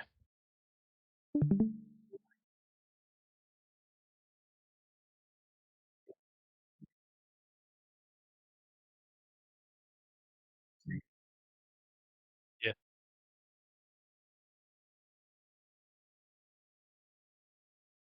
Oh yeah. Oh my god, bro.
And let's see. And I'll get better at explaining it the more times I've explained it. So I think I've gotten better at explaining it after 10 times of explaining it on here. Mr. Block, I have a question for you, if I may say. Yes. To what end is all of this? Like, because I follow the logic. It's actually really interesting. But do you have some kind of proposal or Motivation? like maybe motivation? Is it just for kind of for the sake of finding, you know, a place like this, or do you have some advice or guidance, or like this is what you should do with this information? Oh, I'm working with like 3 or 4 people over. You know, ironically, I've been working with this. Here's how I know it's destiny. Also, I'll tell you what happened at my job to how I know this is destiny. So at my job, I work. I mean, I've been what do you call it? I've been how do I say? Okay, I'll answer your question, then answer the destiny. How about that? Nice. Yeah. This I feel like this will be the key. This will be the key to the overall health of Africa. It is the heart. I see. So this is the heart that pumps, Cairo, Cairo to Cape. It from Mombasa to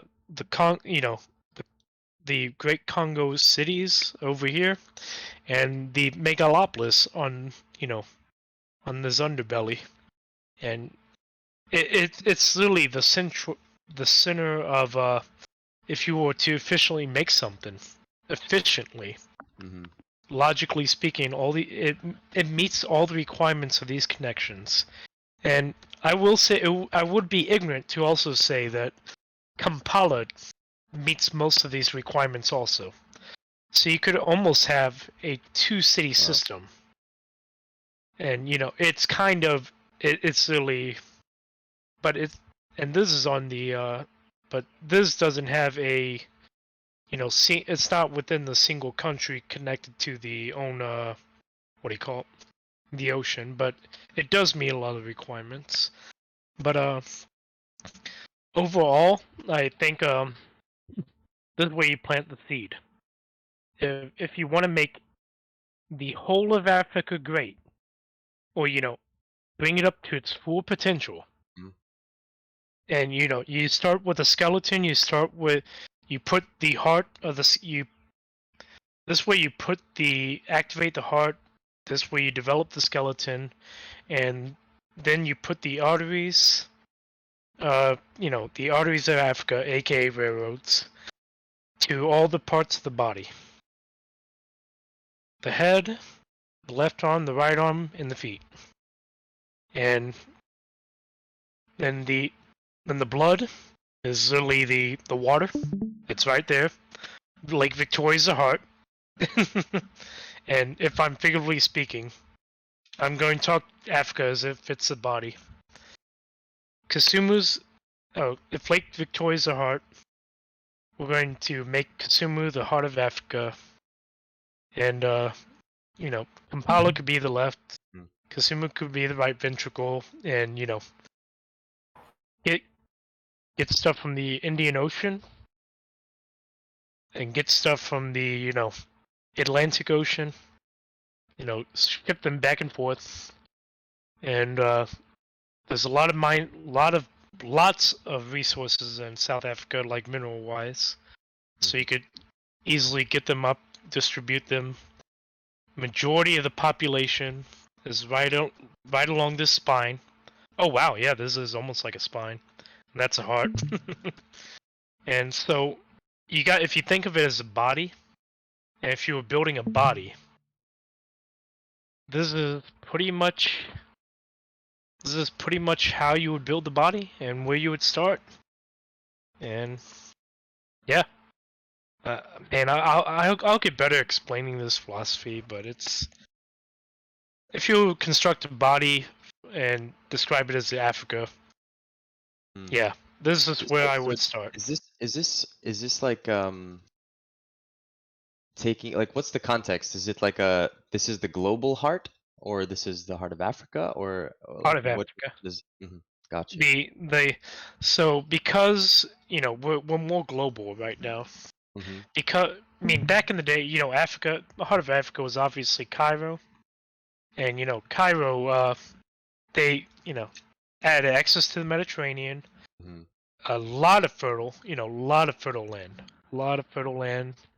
and all they need to do to get access to the Indian Ocean was build one canal, right? They just built one canal, and not the Suez Canal. They just built this. They built this other canal, like right here, probably about 3,000 years ago, Wow. from Nile, the Nile River, and just swung it up to the Great Bitter Lake. Then they had the Gulf of Suez, and yeah, they could trade with India. So this is pretty much, this will be the, yeah.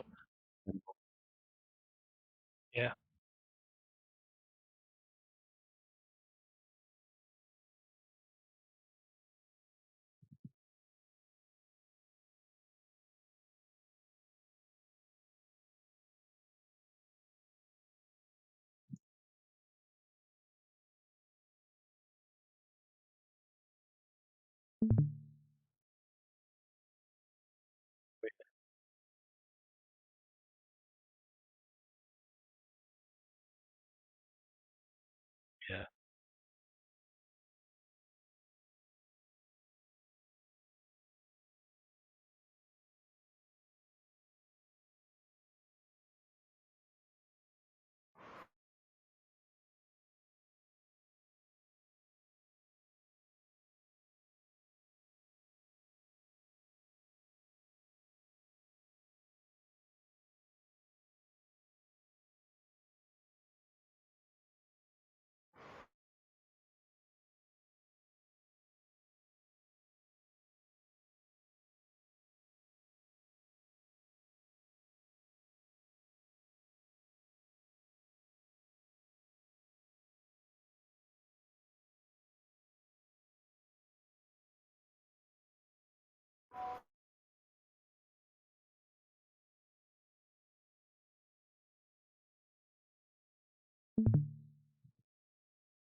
Hey, Mr. Block.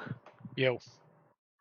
Something you might want to consider is that Nairobi in Kenya is the 5th most developed city in Africa, I think. And the other city is in Rwanda.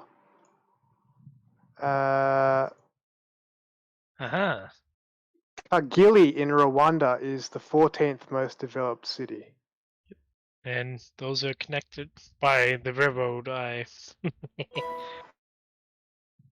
Yeah, so Rwanda and Kigali and Nairobi are two very highly developed cities in proximity to where you are working. And the reason I have these okay, so Tanzania and Kenya and Uganda are, I mean, obviously the big cultural differences, but like they get along with each other. Ethiopia, not so much. They're kind of in a civil war, and obviously South Sudan is, they're still in their little thing. But if you look over at the two Congos, like these are some of the biggest, most developed cities on this side. Like Like if you look at how big this city is, it's just. But you know, it's just connecting these regional powers, and you know, from the Atlantic to the Pacific. I mean, you know, the Indian Ocean to the Atlantic Ocean. You know, mid-continent, you could get a lot of things done.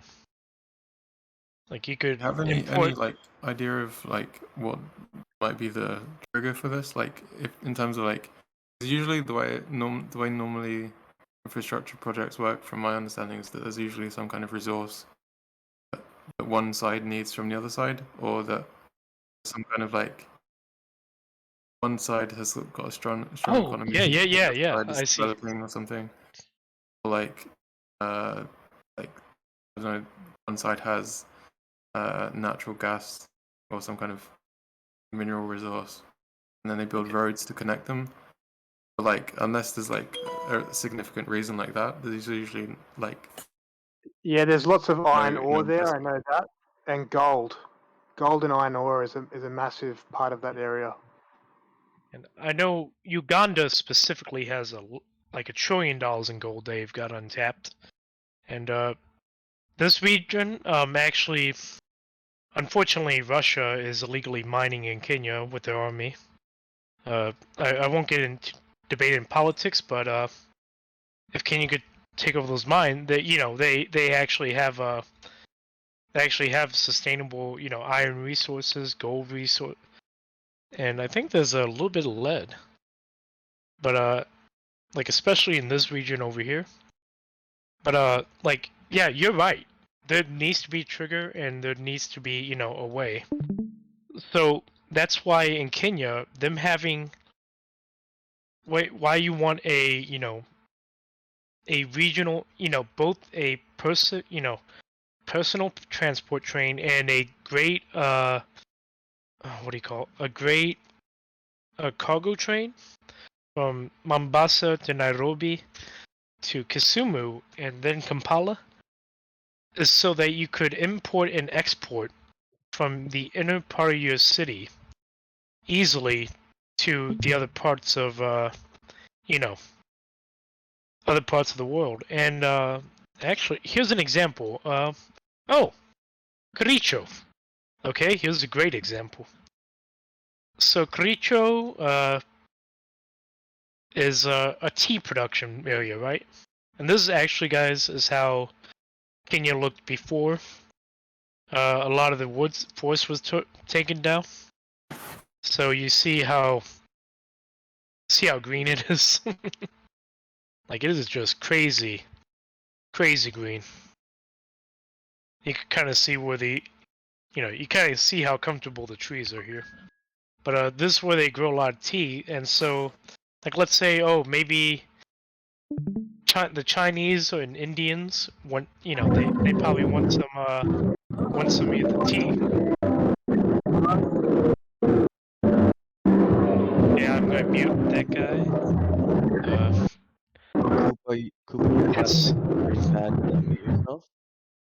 And so, a regional cargo train, you know, cross Kenyan would easily benefit from the export of that. And the import, you could import goods also that you can't produce. So I mean, I bet they already have one, but I don't think it's up to the standard that, you know, like in like a regional or massive like American German like American cargo trains, or German passenger trains. If they could even just build one that's like, you know, at least the capacity, it doesn't necessarily have to be the standard right now, but, you know, at least to somewhat capacity of that, it will be good enough to kickstart that that catalyst for that trigger that you're talking about. And overall, oh goodness, I'm trying to find. That is a great question, and I need to find out more about the resources of Kenya to see into that question, because that is important. You need that trigger. You definitely need that trigger. Oh, this is another plan I had.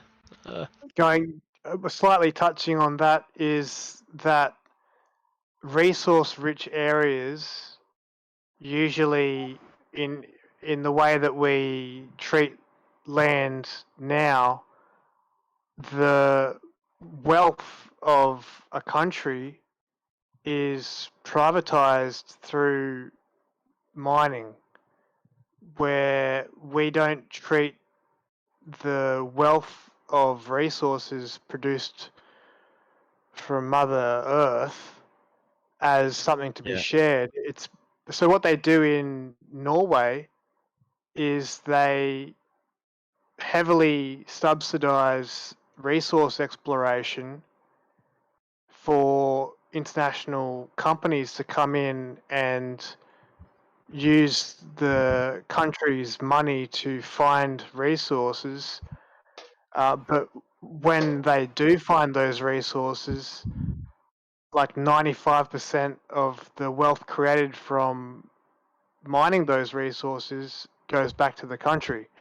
And so Norway is one of the wealthiest countries per GDP in the world. And they've managed it incredibly well, and they have the second biggest sovereign wealth fund in the world and the highest standard of living, because they understood that they the wealth of their country, of their land, of their soil, should be shared. And that stands in pretty direct conflict with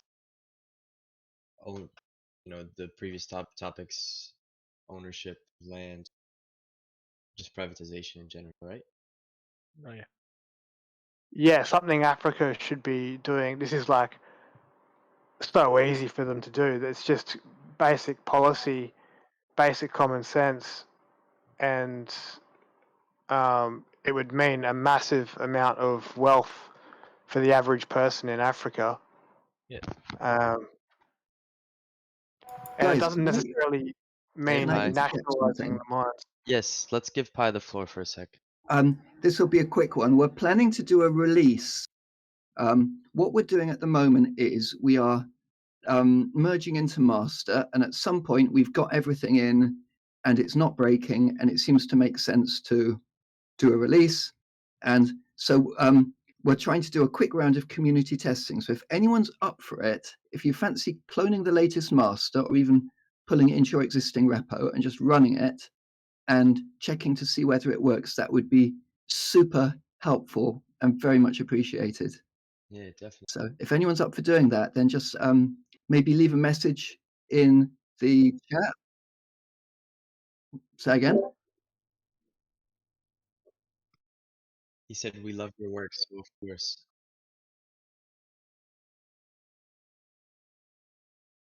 Yeah, for sure. Definitely. Hello, Twitch people. Who's listening in on the Twitch? How many have we got on the Twitch stream? There you go. Phoebus, are Awesome. you gonna I like that. are you gonna merge and test?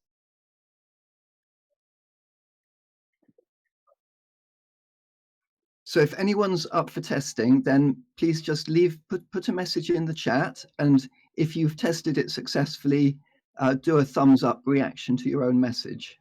Is that in Then we can general? see who's testing and who's succeeded. And you could even put your operating system. That would help. What OS config you're running it on. Where should we post? What channel is that? There's a chat associated with this voice channel. Oh, So I'm just going to post here. I'm going to post a wave.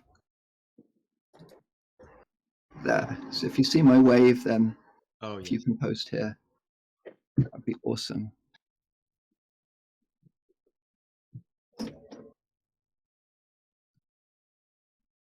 How are you guys finding the tech? What are your experiences so far? What should we be doing? Brilliant. What's priority for AutoGPT?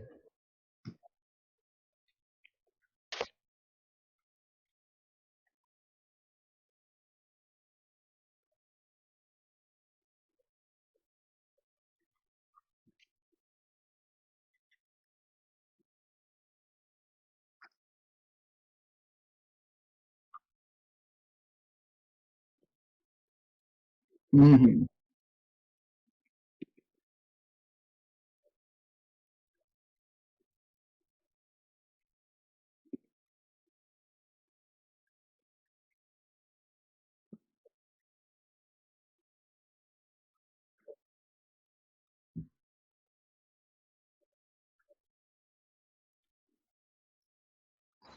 Now, do we have an issue for this in the issue tracker? It would be the correct workflow would be to create an issue, and the conversation would happen around that issue. Right. Great. If we're using so the best way to actually get something implemented is to create an issue, but we have to be careful not to overload the issue tracker because there's only half a dozen developers at the core frantically running around merging code. So we're catching up the backlog at the moment. So the key thing is to not duplicate on the issues, to always look for the issue first and see if someone's already mooted it / working on it. And if not, make a new something issue. that would be cool.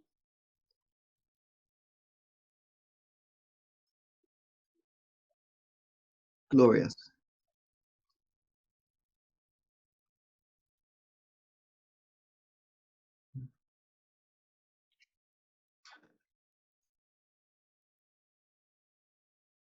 Groovy.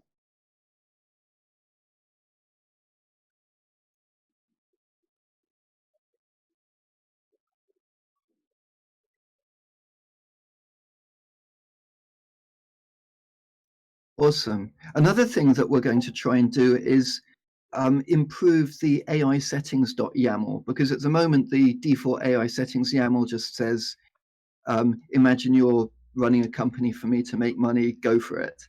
And that's not really useful because it's an infinite task. It'll never complete, and there's no real Does that way to work measure though? whether it got it right or wrong. So we're on the lookout for intelligent inputs. And one of the devs came up the other day with, which is beautiful. He said he tasked it with find information about AutoGPT. What is it? I can paste the YAML. And so the program did a Google search on AutoGPT. It found the GitHub repo. It launched a Selenium browser at that URL. It then scraped the contents of that page, summarized it, and wrote it to a file. And boom, it had a nice 2-line summary of what AutoGPT is in a file, and then it completed and terminated. So that was a really good example of a setting configuration that puts it through its paces. So you want testers for the new main? Yes, the current master. The current master. Okay. Actually, I was wondering. Yeah, awesome. And also, we're looking for things that it I think should you have to turn ace your- and it fails. So if you've got a task that you think it should be completing, because it seems like a simple, obvious task, but it's somehow falling over itself, then that's something we need to look into. Okay. Yeah, I was wondering, is that possible to like add some compilator thing, like ChatGPT or AutoGPT that can use that a compilator to execute tasks by itself, like create a Python script and execute that Python script, or No, do I'm you see not what I mean? sure if has anyone managed to get that working. I think we can execute code in a Docker container, but I haven't myself played around with this yet. It's definitely on the to-do Actually, I list. It'll be haven't wonderful when we've got that. GPT-4, so I can't just test it. Can it rename files? You can probably rename files, because if it can rename a text file.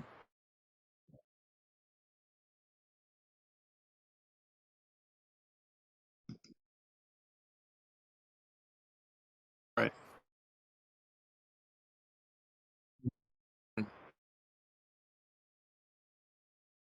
Well, if it's able to do that, if it's able to do that, it should be able to. Oh, yeah, it's able I to think it rename can the execute as file well. type create a file to by itself. XYZ. Yeah, talking over each other. Create a file, and like if it's a Python script, it can execute it. Yes, I'm just trying to find where in the code it does that. Because that's crazy. Because if like we can just add any like any libraries, we can like create everything that it's really limitless.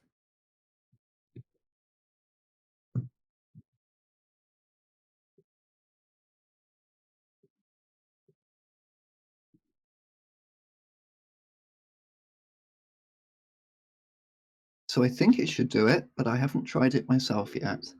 I'll do that this afternoon.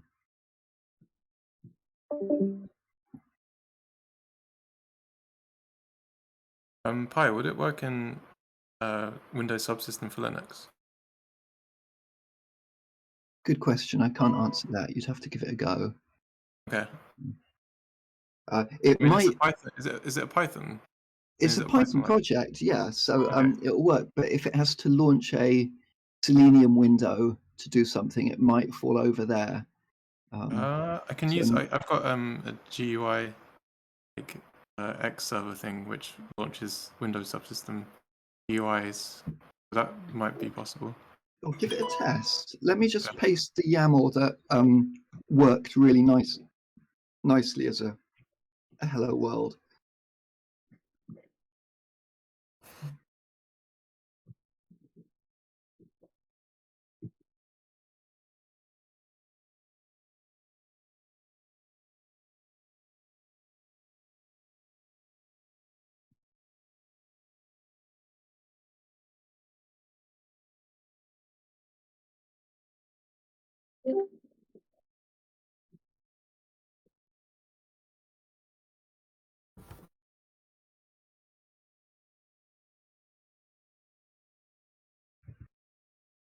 Okay, so that AI settings.yaml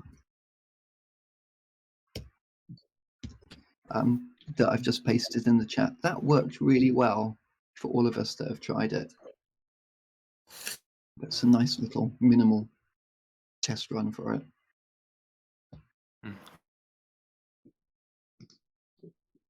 I think the biggest red light in the cockpit that we're seeing at the moment is JSON errors. So we are working on a reworking of that. And the problem we're facing is that often the GPT engine spits out badly formed JSON. And so we're figuring out ways to narrow that down and get it to spit out correctly formed JSON more often. So if you're seeing a lot of JSON errors in the console, then we're on it.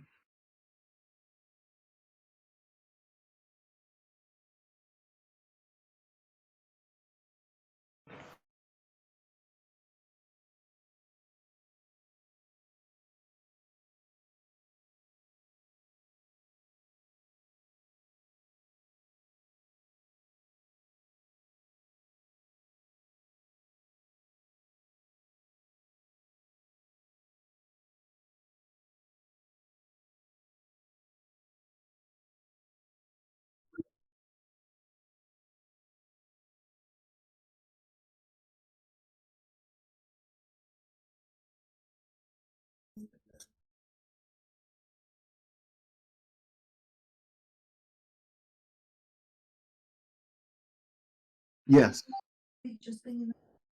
Yes. That's actually temporary because it's.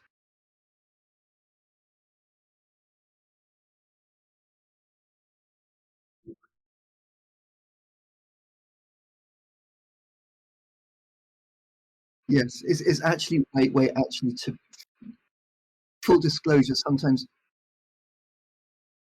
it gives that message even when there was nothing to fix. So it,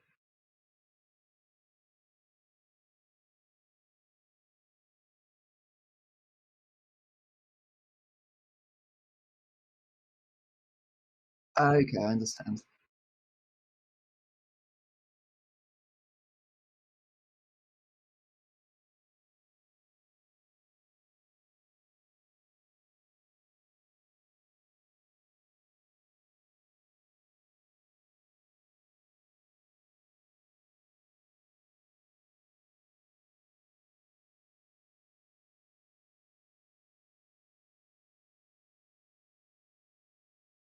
Can you tell me what success are you getting with this? Are you getting anything?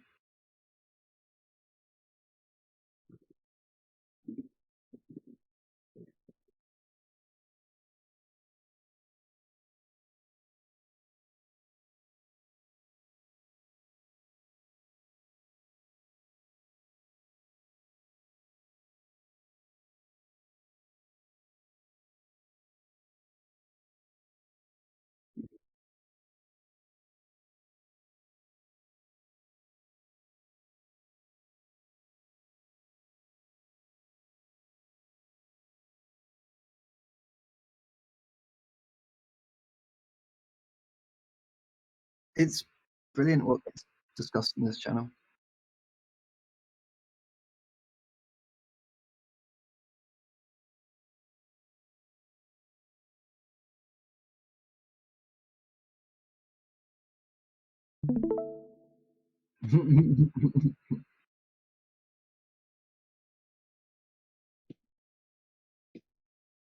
Yes, it is an exciting project. It's an exciting time to be alive.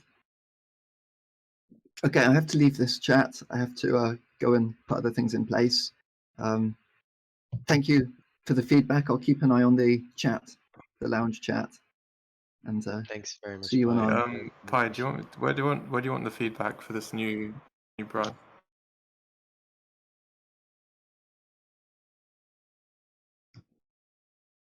You can figure out. Can someone direct how to show the lounge chat? Yeah. It should be quite easy to get it off Discord. You just have to find the clicky and click on it. Hover over the lounge button and click.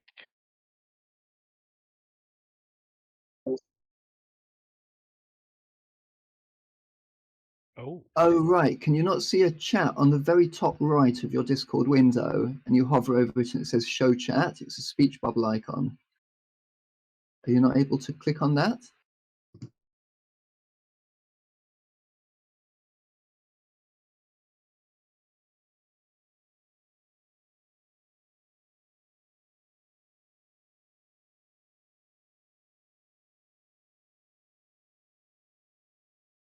Right, but the Not on mute. no. So what I'm querying is that when you pop open the chat, it doesn't actually create a new window. So it should be just the Discord window as far as your OBS or whatever you're using to stream over Twitch is concerned. So I don't see why it can't do it. It might be able to do it.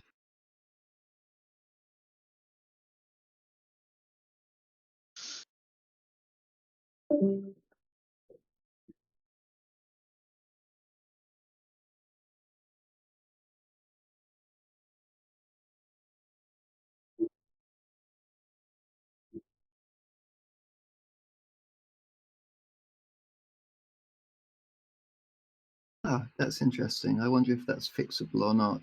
It's kind of useful to be able to split out. Maybe someone else can figure that out. But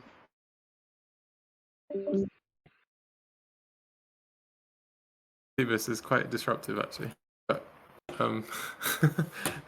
no, I mean, no worries. Yeah, Pi, just real quick. No, I mean, it's been fine. It's just I said it was going to go, and then I tried to ask something, and then because you were talking with such a delay, I couldn't actually ask what I wanted to ask. But never mind. Yeah, no, just real quick, because you said you wanted people to test the code. So where do you want us to leave feedback? in the chat that's associated with this in the lounge chat? In the lounge chat, Okay. yes. What, just like at you or something? Yeah. Just Okay. ping me, or not even necessary, but you can ping me. Great. Okay. Cool. And it's the main branch that's the latest, just the latest main branch or something? Yes, if you pull the latest master, Okay. that'll do it. Oh, Weaviate, okay.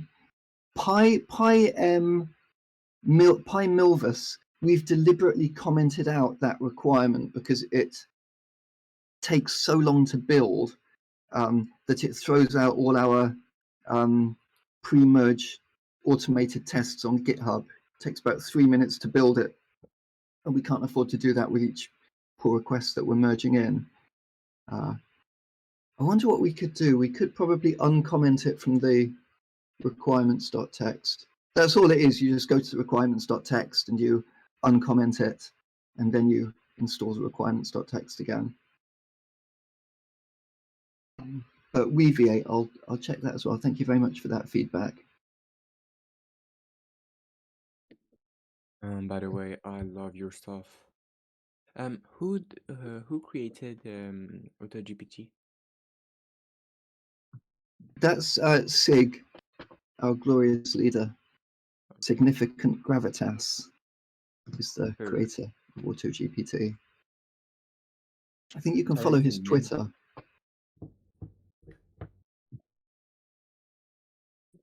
And you're part of the contributors. Okay.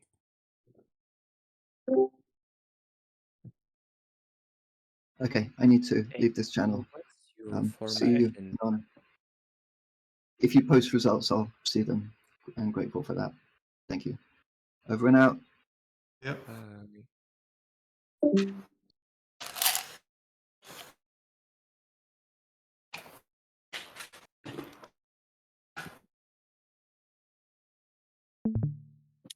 Hey, can you guys hear me okay? Yes.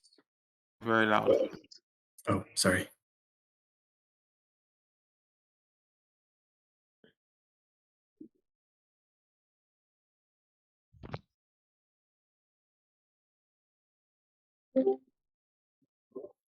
Is that a little bit better? Now you're extremely quiet. Oh, Yes. Me?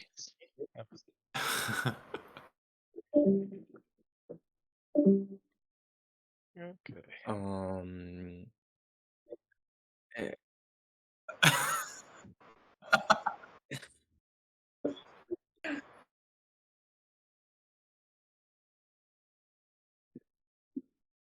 Are you Felix, bitching me out now? what is your status?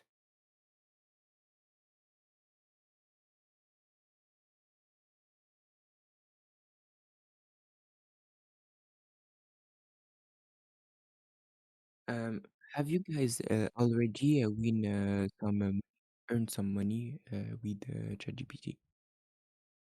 Not with ChatGPT, but with AutoGPT. Like, have you all tested the thing that he said wasn't interesting? But like, have you tested the earn myself 200 euro and give it to that account? Like, did that work? I haven't heard it work. I guess nobody tried. I mean, it's still the problem I'm running into, and I guess it like I assume this is pretty common, is it's still just gonna advise you what to do. It can't fully integrate into everything, Oh do yeah, everything for it you, can't. right? So I mean, but that's a matter of time, I guess, right? Before like everything is integrated into it. And I think you were talking about it before at some point where kind of similar concept to what you said with the libraries. yes, AutoGPT being able to generate Pi scripts and executing them yes, in the same way with having connections for every single API, for every storefront, for every CMS, for you know what I mean? yes. That's when it I guess can get to where we all I guess wanted to get to, or we're waiting for it to get to. But But did he said that it can execute some Python script? no, I don't think so. I think he said it's on it's On yeah development? on the backlog, but Okay. not yet. Yes. But But I mean, is it yes. just a matter of, well, no, I guess it's not just a matter of that, but it seems like it's gonna seems like to get to that place where it's like you just put in the goals and it's like, It oh, does what pulling your Shopify API and like creating exactly products, like connecting doing Google some Drive production folder activity. to whatever that like it seems like it's not really wouldn't really make sense to make an AutoGPT with every single integration for every system, for every marketplace, whatever. So it's probably going to be hyper specialized, right? Like this is Shop, print on demand, printful Shopify GPT, and it's like a print on demand business. Mm. Because like that .n file for like in like like a real AGI focused on, well, a real auto GPT focused on like make money. Yes.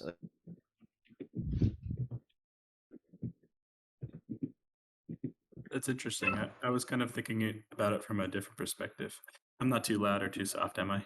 You're good. No. Oh, sweet, sweet. Mhm. I was thinking of it as like, I think a lot of the tools to do stuff exist out there already. And so I was thinking of it as like a just kind of plugging into those tools from like a generic perspective. But that's a good point that like you could also build it sort of a hyper specialized bot, sort of shorter term to get kind of what you want to Yeah. do quicker. I think. But yeah, I think like I think for a lot of this stuff, it doesn't necessarily need to be reinventing the wheel. You know what I mean? Yeah. Like, so that's kind of what I'm Agreed. looking for. So yeah, like if you can, you know, once we can get it to execute, yeah, like simple Python scripts, or you know, plug into some plugins or something, right? Like then all of a sudden, theoretically, it could have a lot more power. And so that's kind of what I would like to see built out, like at some point. Yeah, That would be really yeah, cool. yeah. Actually, agreed. yes.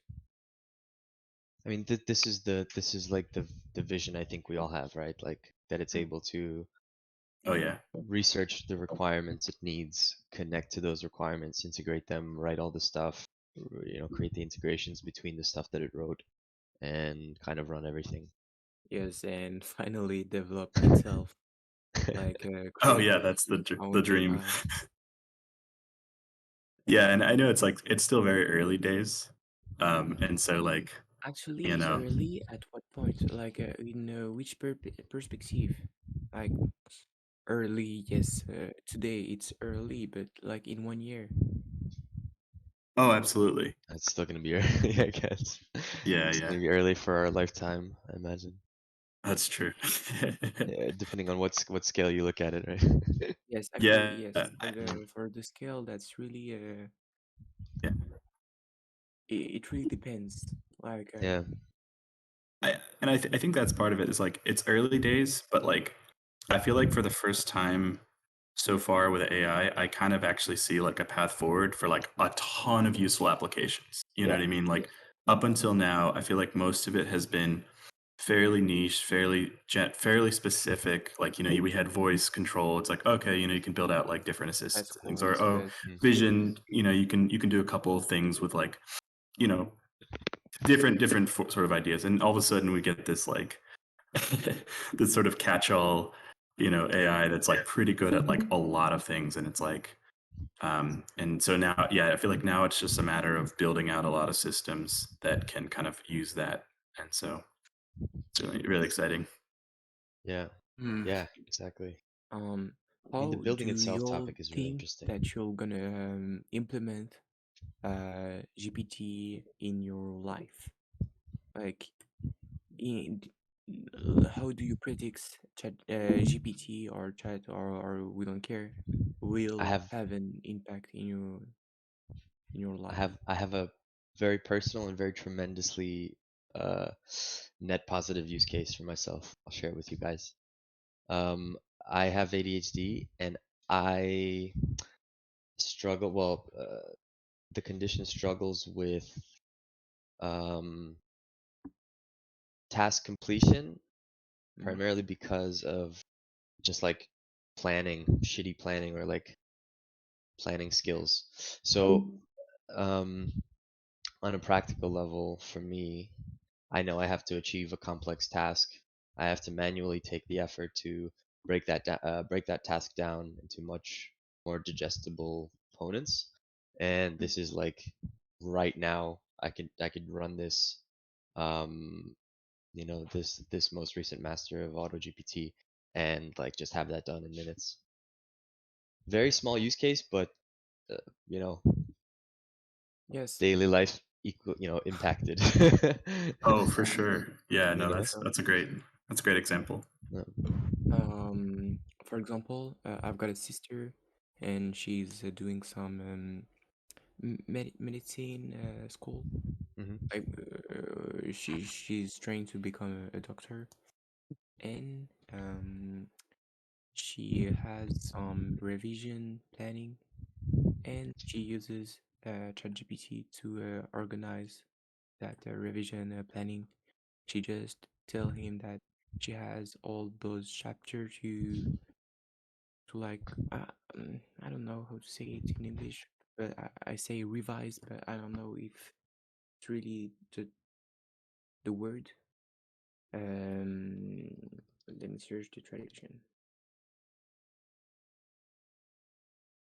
Review, like review, review some chapter, and yes, it creates a planning of all the chapter she has to review,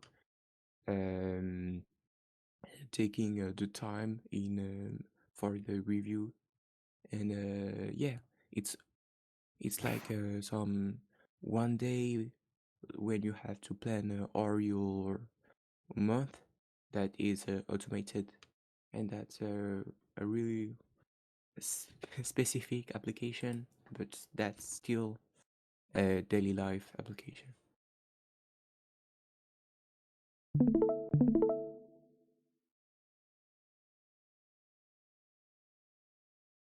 Gotcha. So it sounds like it would be helpful for her with sort of that. You said it was revisions for Yes. Was it the medical space or what was Yes, the? yes. Oh, cool. Yeah, nice. Oh, who said they had the ADHD? Dankish. I guess. Mhm. If you look at my screen, I was trying to make a GUI Mhm. for kind of that specific case, Wow. and what it did is you know, ADHD. It's about getting back to your original goal, right? Mhm. That's the main. That's So true. what I did, I'm trying to make a speech to text, text to speech, chat. And what it does is that, like, let's say if the chat gets too, I'm trying to develop this, but let's say if the chat gets too long, right? Here's the chat interface. You could drag that part of the chat to here. Like, Whoa. Yeah. Oh, we lost you again, Mr. Block. We lost your sound. No, he's going on. Wait, we gotta message him.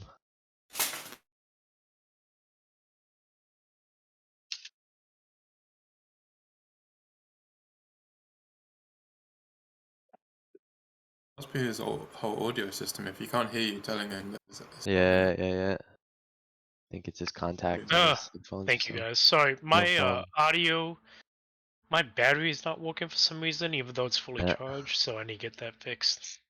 Alright, But yeah, but long you were story short, dragging the pieces of the prompt off to the Yep. side, huh? Yep. Yep. So like pieces of palm off to the side. You just drag him off from the chat, and then you could just ask that chat further if something has happened, and it Mhm. will tell you how many offshoots it goes, and it will open that chat. And long story short, when you felt like you've succeeded in that goal, you click this is green, and Mhm. and Oh, I see. then and I'm trying to make it very intuitive. Like, okay, that path was bad, so I'm going to put red. Mm. These paths I'm still going on are undecided, so they'll be kind of pink. Well, That's whatever brilliant, color. actually. And so I put code snippets up here also, so you like, okay, here's my goals, what I need to download, how I need to organize, but these are just individual plugins. So an example, this is like a workspace, and so every workspace could have its own plugin, That's and awesome.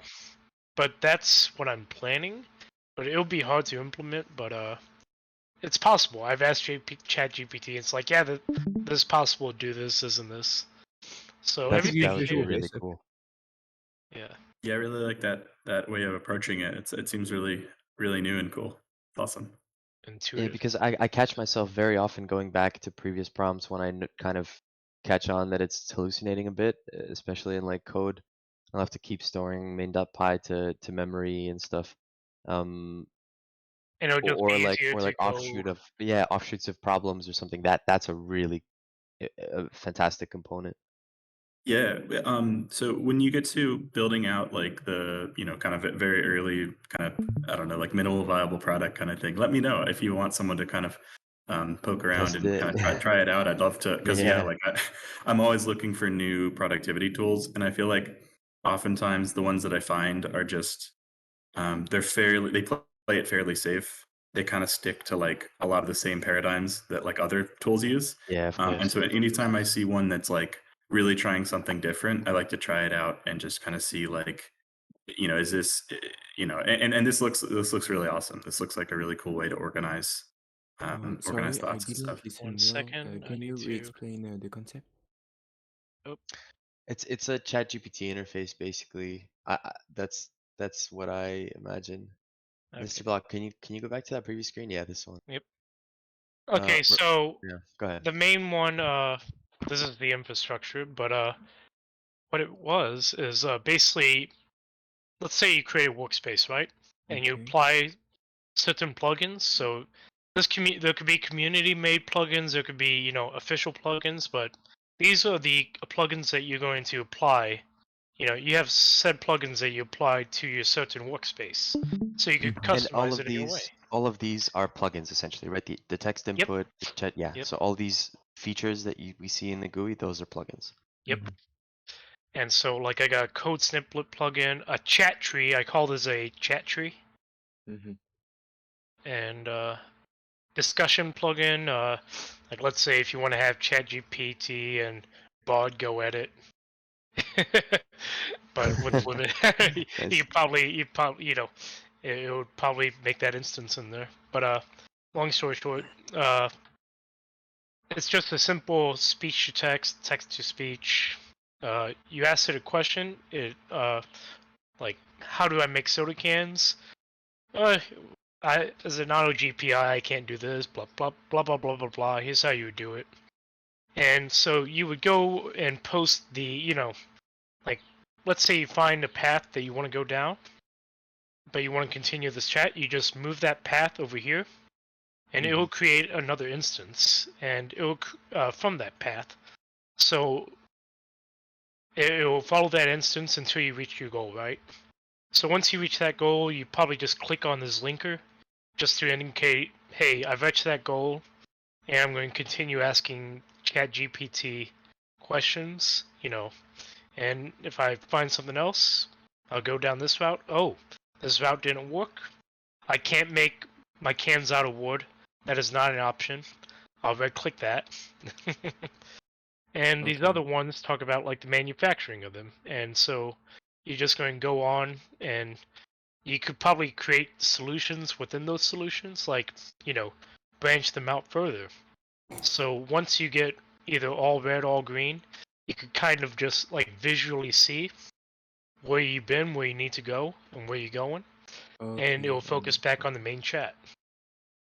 And your snippets, your code, you can just drag them up there, kind of scroll through what snippets in code, and hey, could you update hey, and I'll probably, if I wanted to be real intuitive, I could probably have, hey, ChatGPT, could you update the sniplet in my code snipleter on like main.js to the revised version? He's like, sure, and just does that if I really wanted to, but that would be hard. But that's essentially it. And I think this is a goal-focused approach, and it seems, because knowing me, how I get lost and go down the rabbit hole. Yes, Yeah. like it's like non-linear or conversations. Yeah. Okay. That's really cool.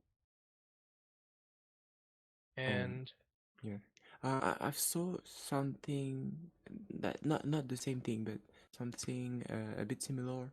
Like you ask a question to ChatGPT, and like he gives you an answer, and then he like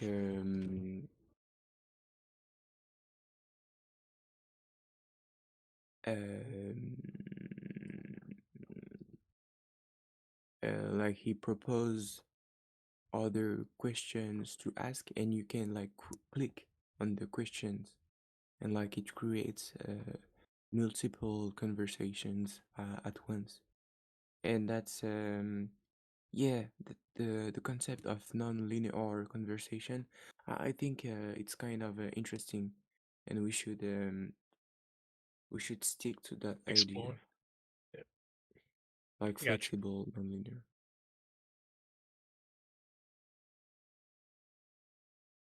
Yeah, and here's my if you're looking at this graph now, here's my ideal overall structure for, you know, if AutoGPT had a near final form, or, you know, ideal form, it would kind of almost look like this, but, you know, not really. But basically it would have to be modular APIs, like for the sake of redundancy and for the sake of, you know, customization, because there's so much research out there and so many resources that you almost need to have the community make APIs and plugins for you.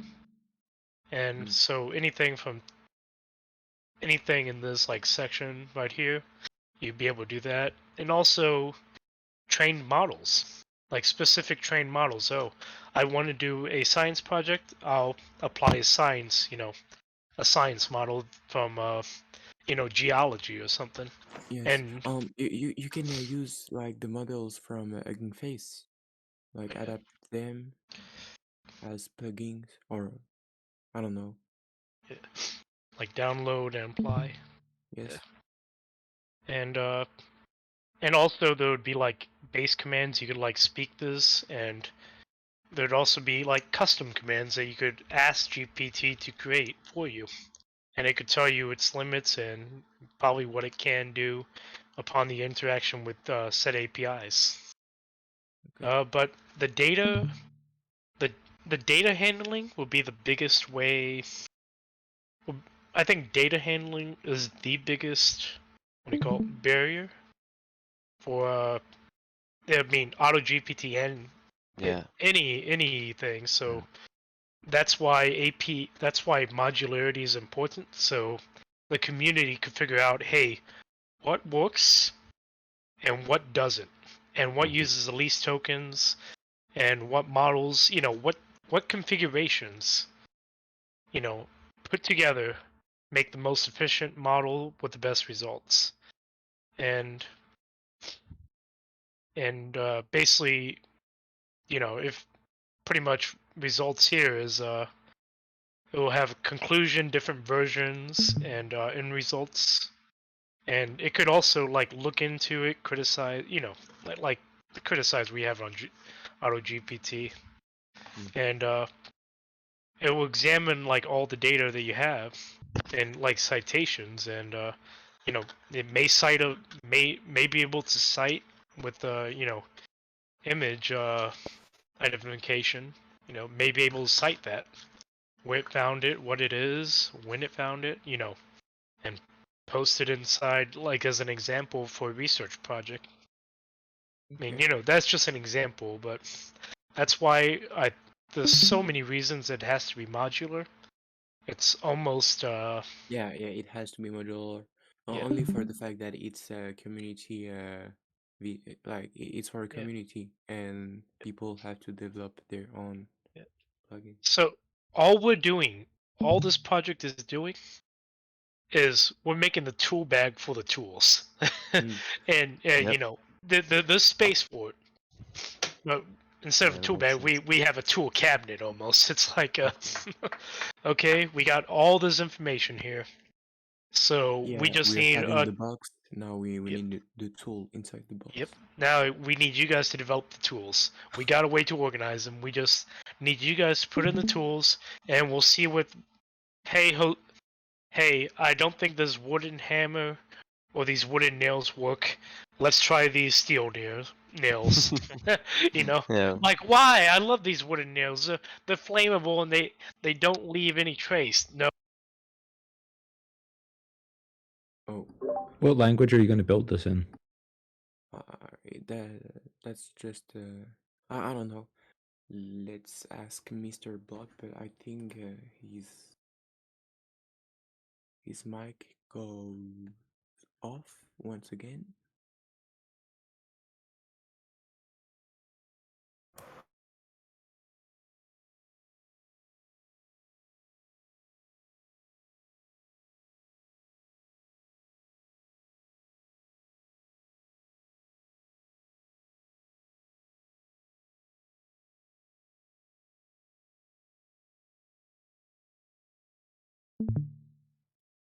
Oh, gosh damn it. Yeah, I'm not a scientist or a carpenter, but somebody is going to know either one of these parts to apply their API. You know, somebody out there is going to know the best way to apply each one of these. So I think that will be an amazing thing. Also, I think it would be cool once, you know, and this is big dreaming. This is, you know, obviously big dreaming.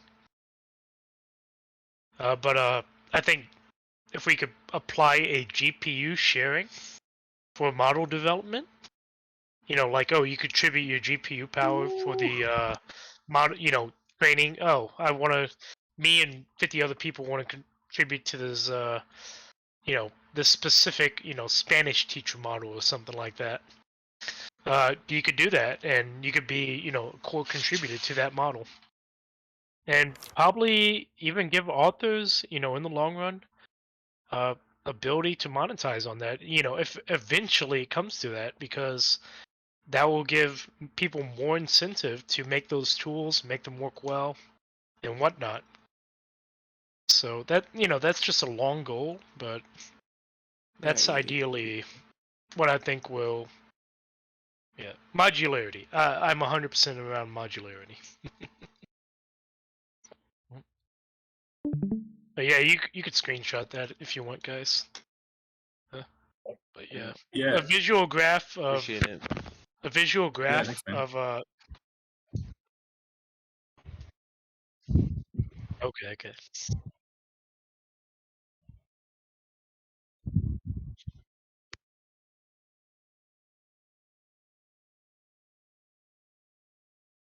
I've just sent it in Oh chat. yeah, there you go. And if you want the other one, there we go. I'll just. Awesome.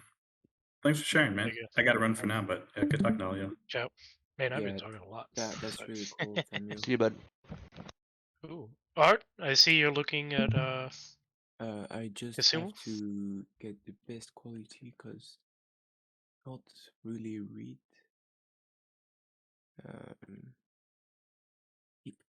Can you zoom in a little bit? Or yeah, no, let's go. Perfect. Thank you. So I'll send it to chat. Boom. Oh, so give for the credits to me. ones that want. Code generation with 0.7 temperature good, Arthur? Yes, like it may be a little like I can see like Hugging GPT like thing going through that, like just having a lot of really specific tools and use them all together to accomplish a bigger goal. And yeah, I think that's really something that we should create. Actually, it requires a lot of knowledge and competences that I haven't. Arthur, what are you doing? This is pretty cool. Is this like map imaging or map scaling? Returning the sample. Oh, I'm just watching what Arthur's doing now. He's doing something interesting.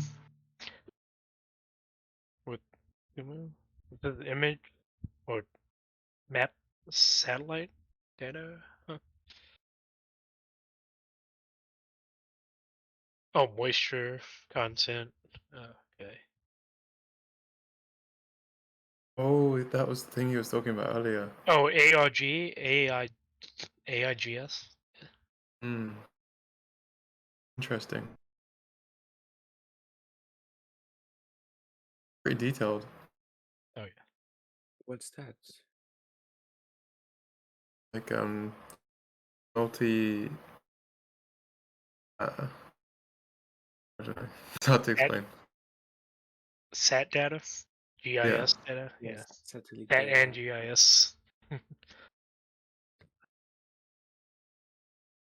There was a satellite that they released a few years ago. I think probably about 10 years ago. I think, and maybe less than 10 years ago. But it was basically like a satellite that was open source. So the data that it collected was like open source data, and it was collecting like all of the moisture and all of the like, well, a lot of this kind of data basically. I don't know if that's what he's using. Yeah, it looks like he's looking at the moisture content. Yeah, I mean, the name of the one that I talking about is called GeoSat. Uk. It was like an academic satellite.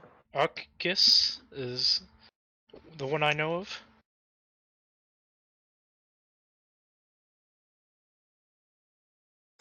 Oh, that's interesting.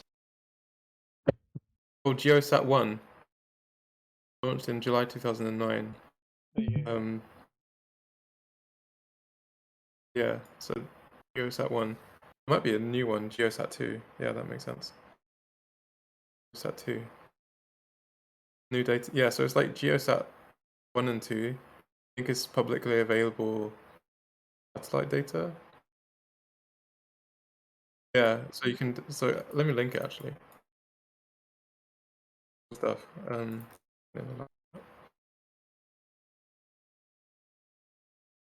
Earth Online. Hey.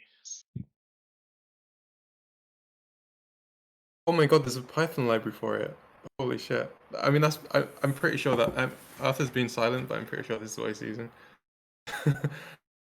Could be wrong, but I don't know what else. I don't know what other projects there are that are like this. Oh. Let's see. Oh yeah, there's a video online that what do you call it? What do you call it? It's I might discovered a impact crater.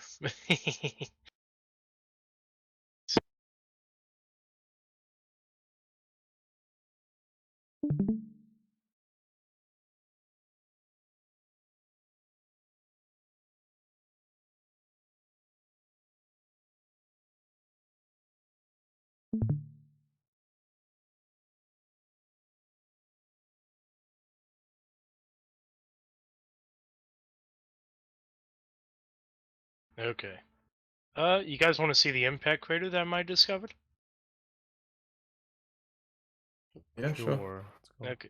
I mean, I have a video. This is a video. This is a video made on it online. Give me a second, and it might or might not be one, and we're still debating. But here we go.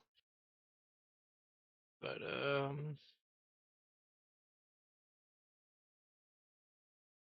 here.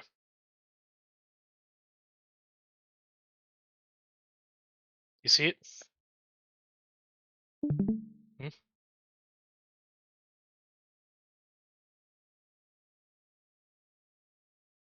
can't see your stream for some.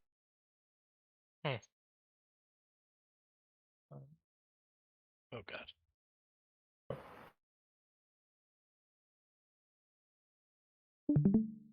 Is that can you see it or no? Am I streaming the wrong thing? I can't see your stream. I don't know why. Okay. Let me. Here we go. Okay. You guys see it? Nope. Yep. Yeah, I can see it Okay. Okay. See this large circular-like object? now. Middle of China. Wait, zoom in more. One more. One more. One more.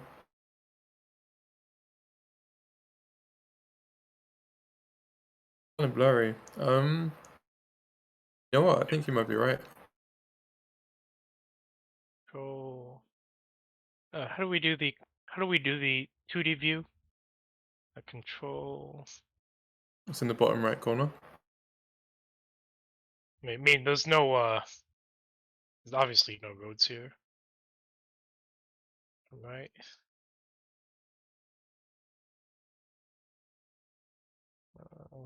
I'm trying to get that 2D. It's shift something, right? Oh, shift. What is it? Is it shift? How do you get the like sideways views for like the 3D elevation?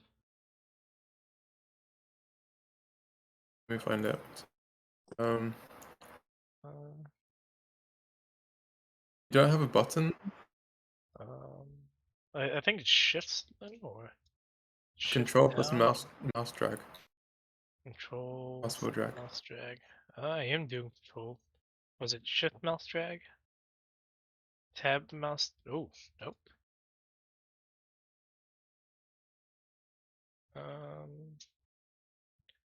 Let me. What is the? I guess I'll ask ChatGPT. You're using Google Maps? Yep. That doesn't look like my Google Maps. That looks very different. It is. You're missing the little button. I've got like a compass. Below the compass it says 3D. I don't know why it. 3D. I don't know why it's not doing 3D. The heck? Control. Oh, maybe you know what? I'll just go to the Google Earth. Do I have Google Earth here? Can you zoom out a bit? Zoom out a bit more. Oops. Sorry.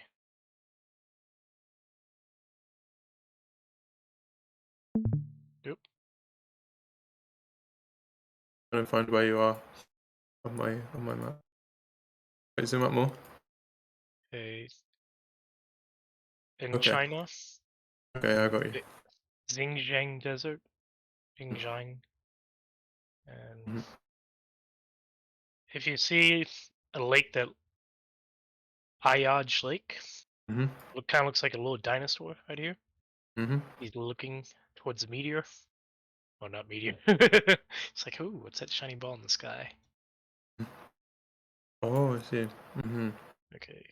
You see on yours? Oops. Okay. How do I?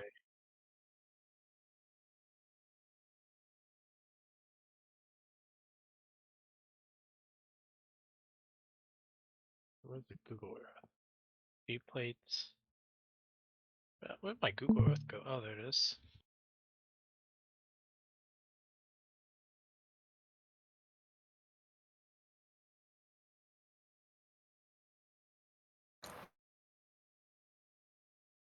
Okay, maybe this is a Google Earth Professional. Okay. Yeah, this loads everything in 4K. This Google Earth Pro renders very nicely. Okay, there we go. Okay, so shift. Hey, okay. There we go. So this gives you a better 3D view of it. Oh, you guys don't see my screen again? Okay, give me a second. Green. Okay, I found it. I'm using Google Earth Pro. Here we go. So actually, you know what I think that is? I think it's not actually crater. a basalt megalith. No, I think it's a plateau. It is, but this is what we were discussing. It's a really, but here it's a perfectly circular plateau with it's so, and it's extremely flat compared to the surroundings. Like it's kind of, yeah, that's true. But that's how plateaus are. They're flat. I mean, but the thing is, it's flatter than the it's region. strange. Flatter than the hillier region around it.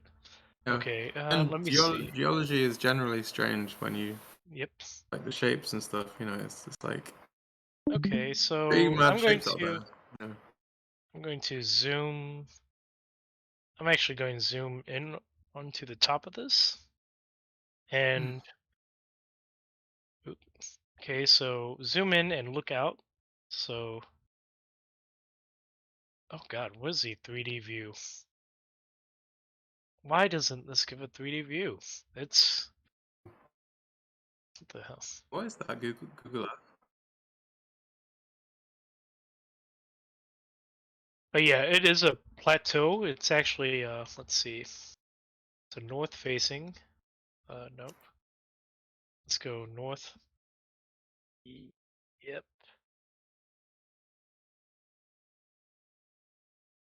Okay.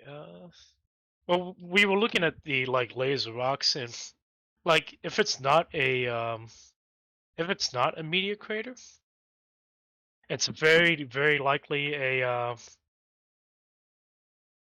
what do you call it? A basalt megalith.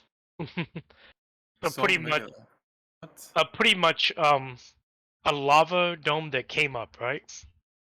So it basically came up to a layer of rock and couldn't penetrate it, and so what it did is it flattened out into a circular pattern.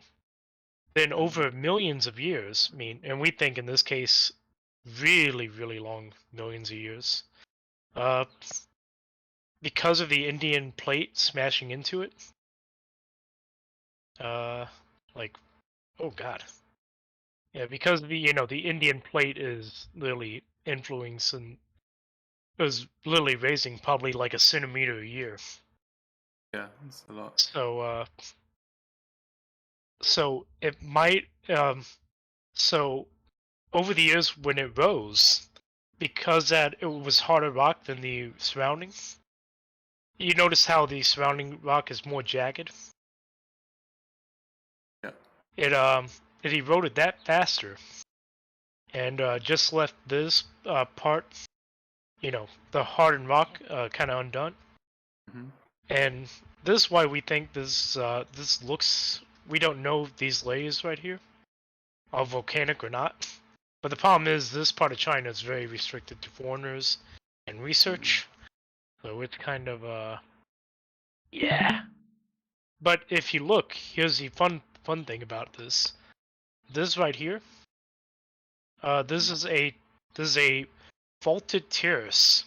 So it's not a what do you call it? It's not a sideways fault that goes through it. It's a up and down fault, like by several thousand feet. Wow, that's crazy. So what it did, so even though there's a fault line, the crater, and you see this feature, the crater goes around that, so the hardened rock is still there. That's it's just the river. Wow. The river rose with the crater almost. If that makes sense. What do you mean?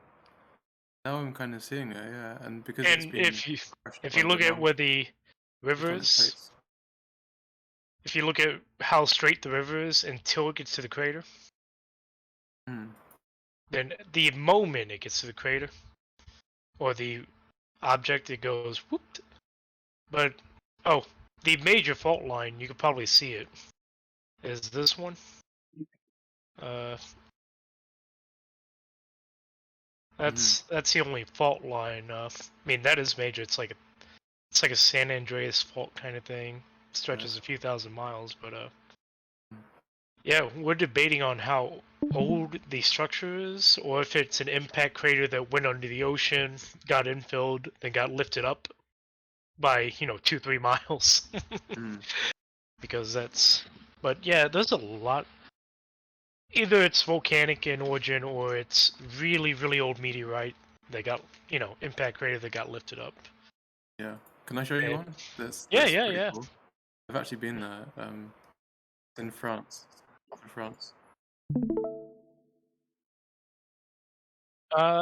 No, not yet. I discovered this about 8 or 9 months ago. Oh, me? I don't know. Well, they're called the Golden Mountains, so I would call it the Golden Plateau crater. I don't know if I was to. Oh, you guys there? Which one did you want to see? Or do you have location of it? Sorry, if you watch my if you want to. Oh, yeah. I mean, so watch stream. um, This is a German one. this is France. This is south of France. Oh, okay. And plateau is really cool. I don't remember where we went, which direction. So I think it's this way. I think like all of this. I think this whole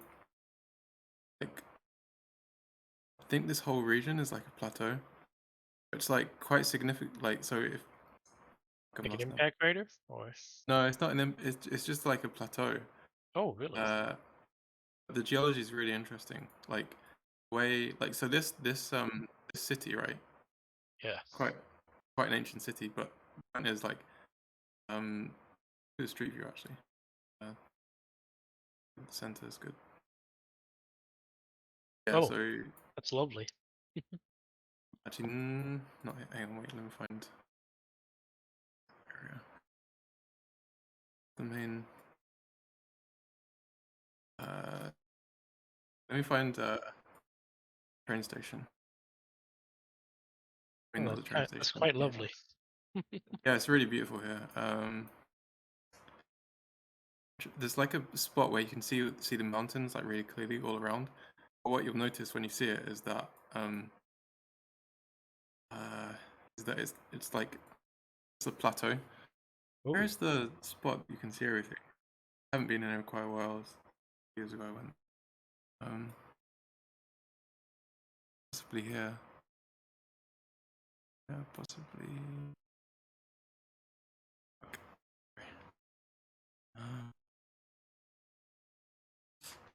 Where did I stay actually?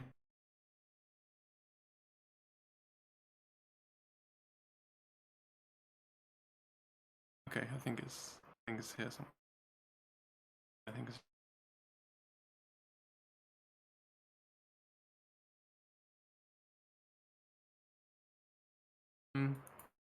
Okay, let me go here. Yeah, so you can kind of see, right? These mountains. Nice. Yeah. When you get to the top of them, it's just flat at the top, and you can see in the distance there's more. They're all around the city, and they're all at the same level. When you go up into the mountains, it's just a plateau. It's like it's very it's very flat. It's not like yeah. Like you see this land, it's like very flat. It's very high. Oh yeah. Oh wow. It's just pure plateau for like hundreds of miles. You Oh see my. how it just Holy shit. See how it just dramatically drops off. Drops off, yeah. Oh wow. Very That is quite a drop off. Holy shit. Yeah. It's so flat at the top, like you wouldn't believe it because everything. Like when you're in the city, right? You're like looking around and like mountains all around. Then when you drive up and you get to the top, you literally cannot believe how flat it is up there. Because you're thinking like you're in the middle of these mountains.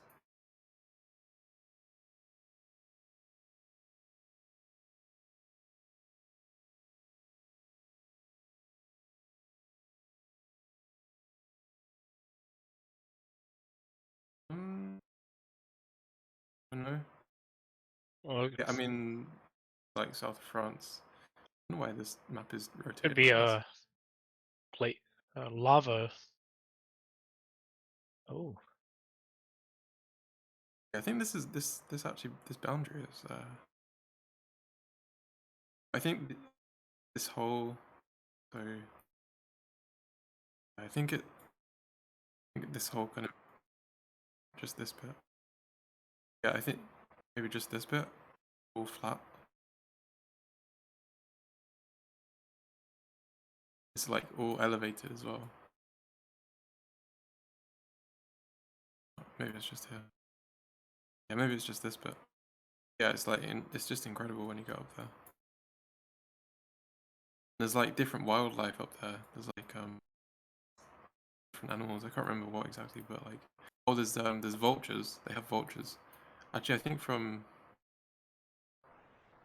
I don't know where it is. There's a certain point where they have like vultures that they feed.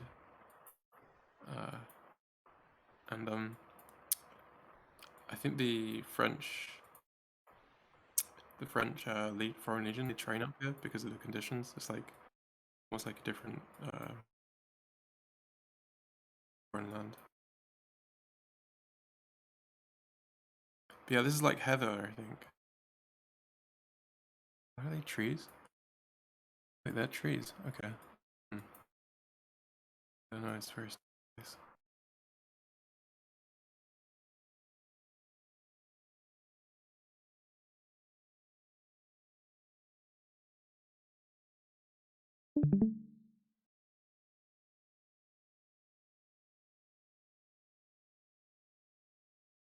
Go actually. Look at this one.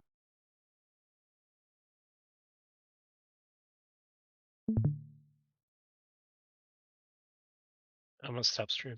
Nope.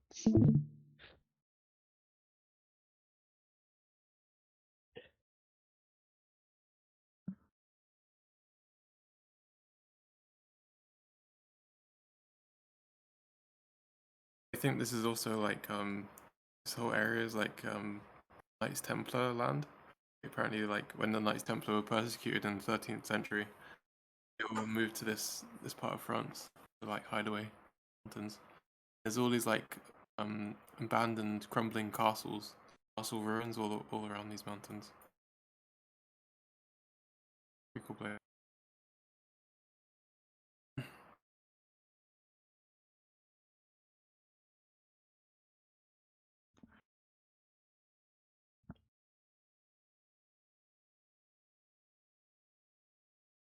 Oh boy. Oh, there we go. I'll talk to you guys later. Ciao.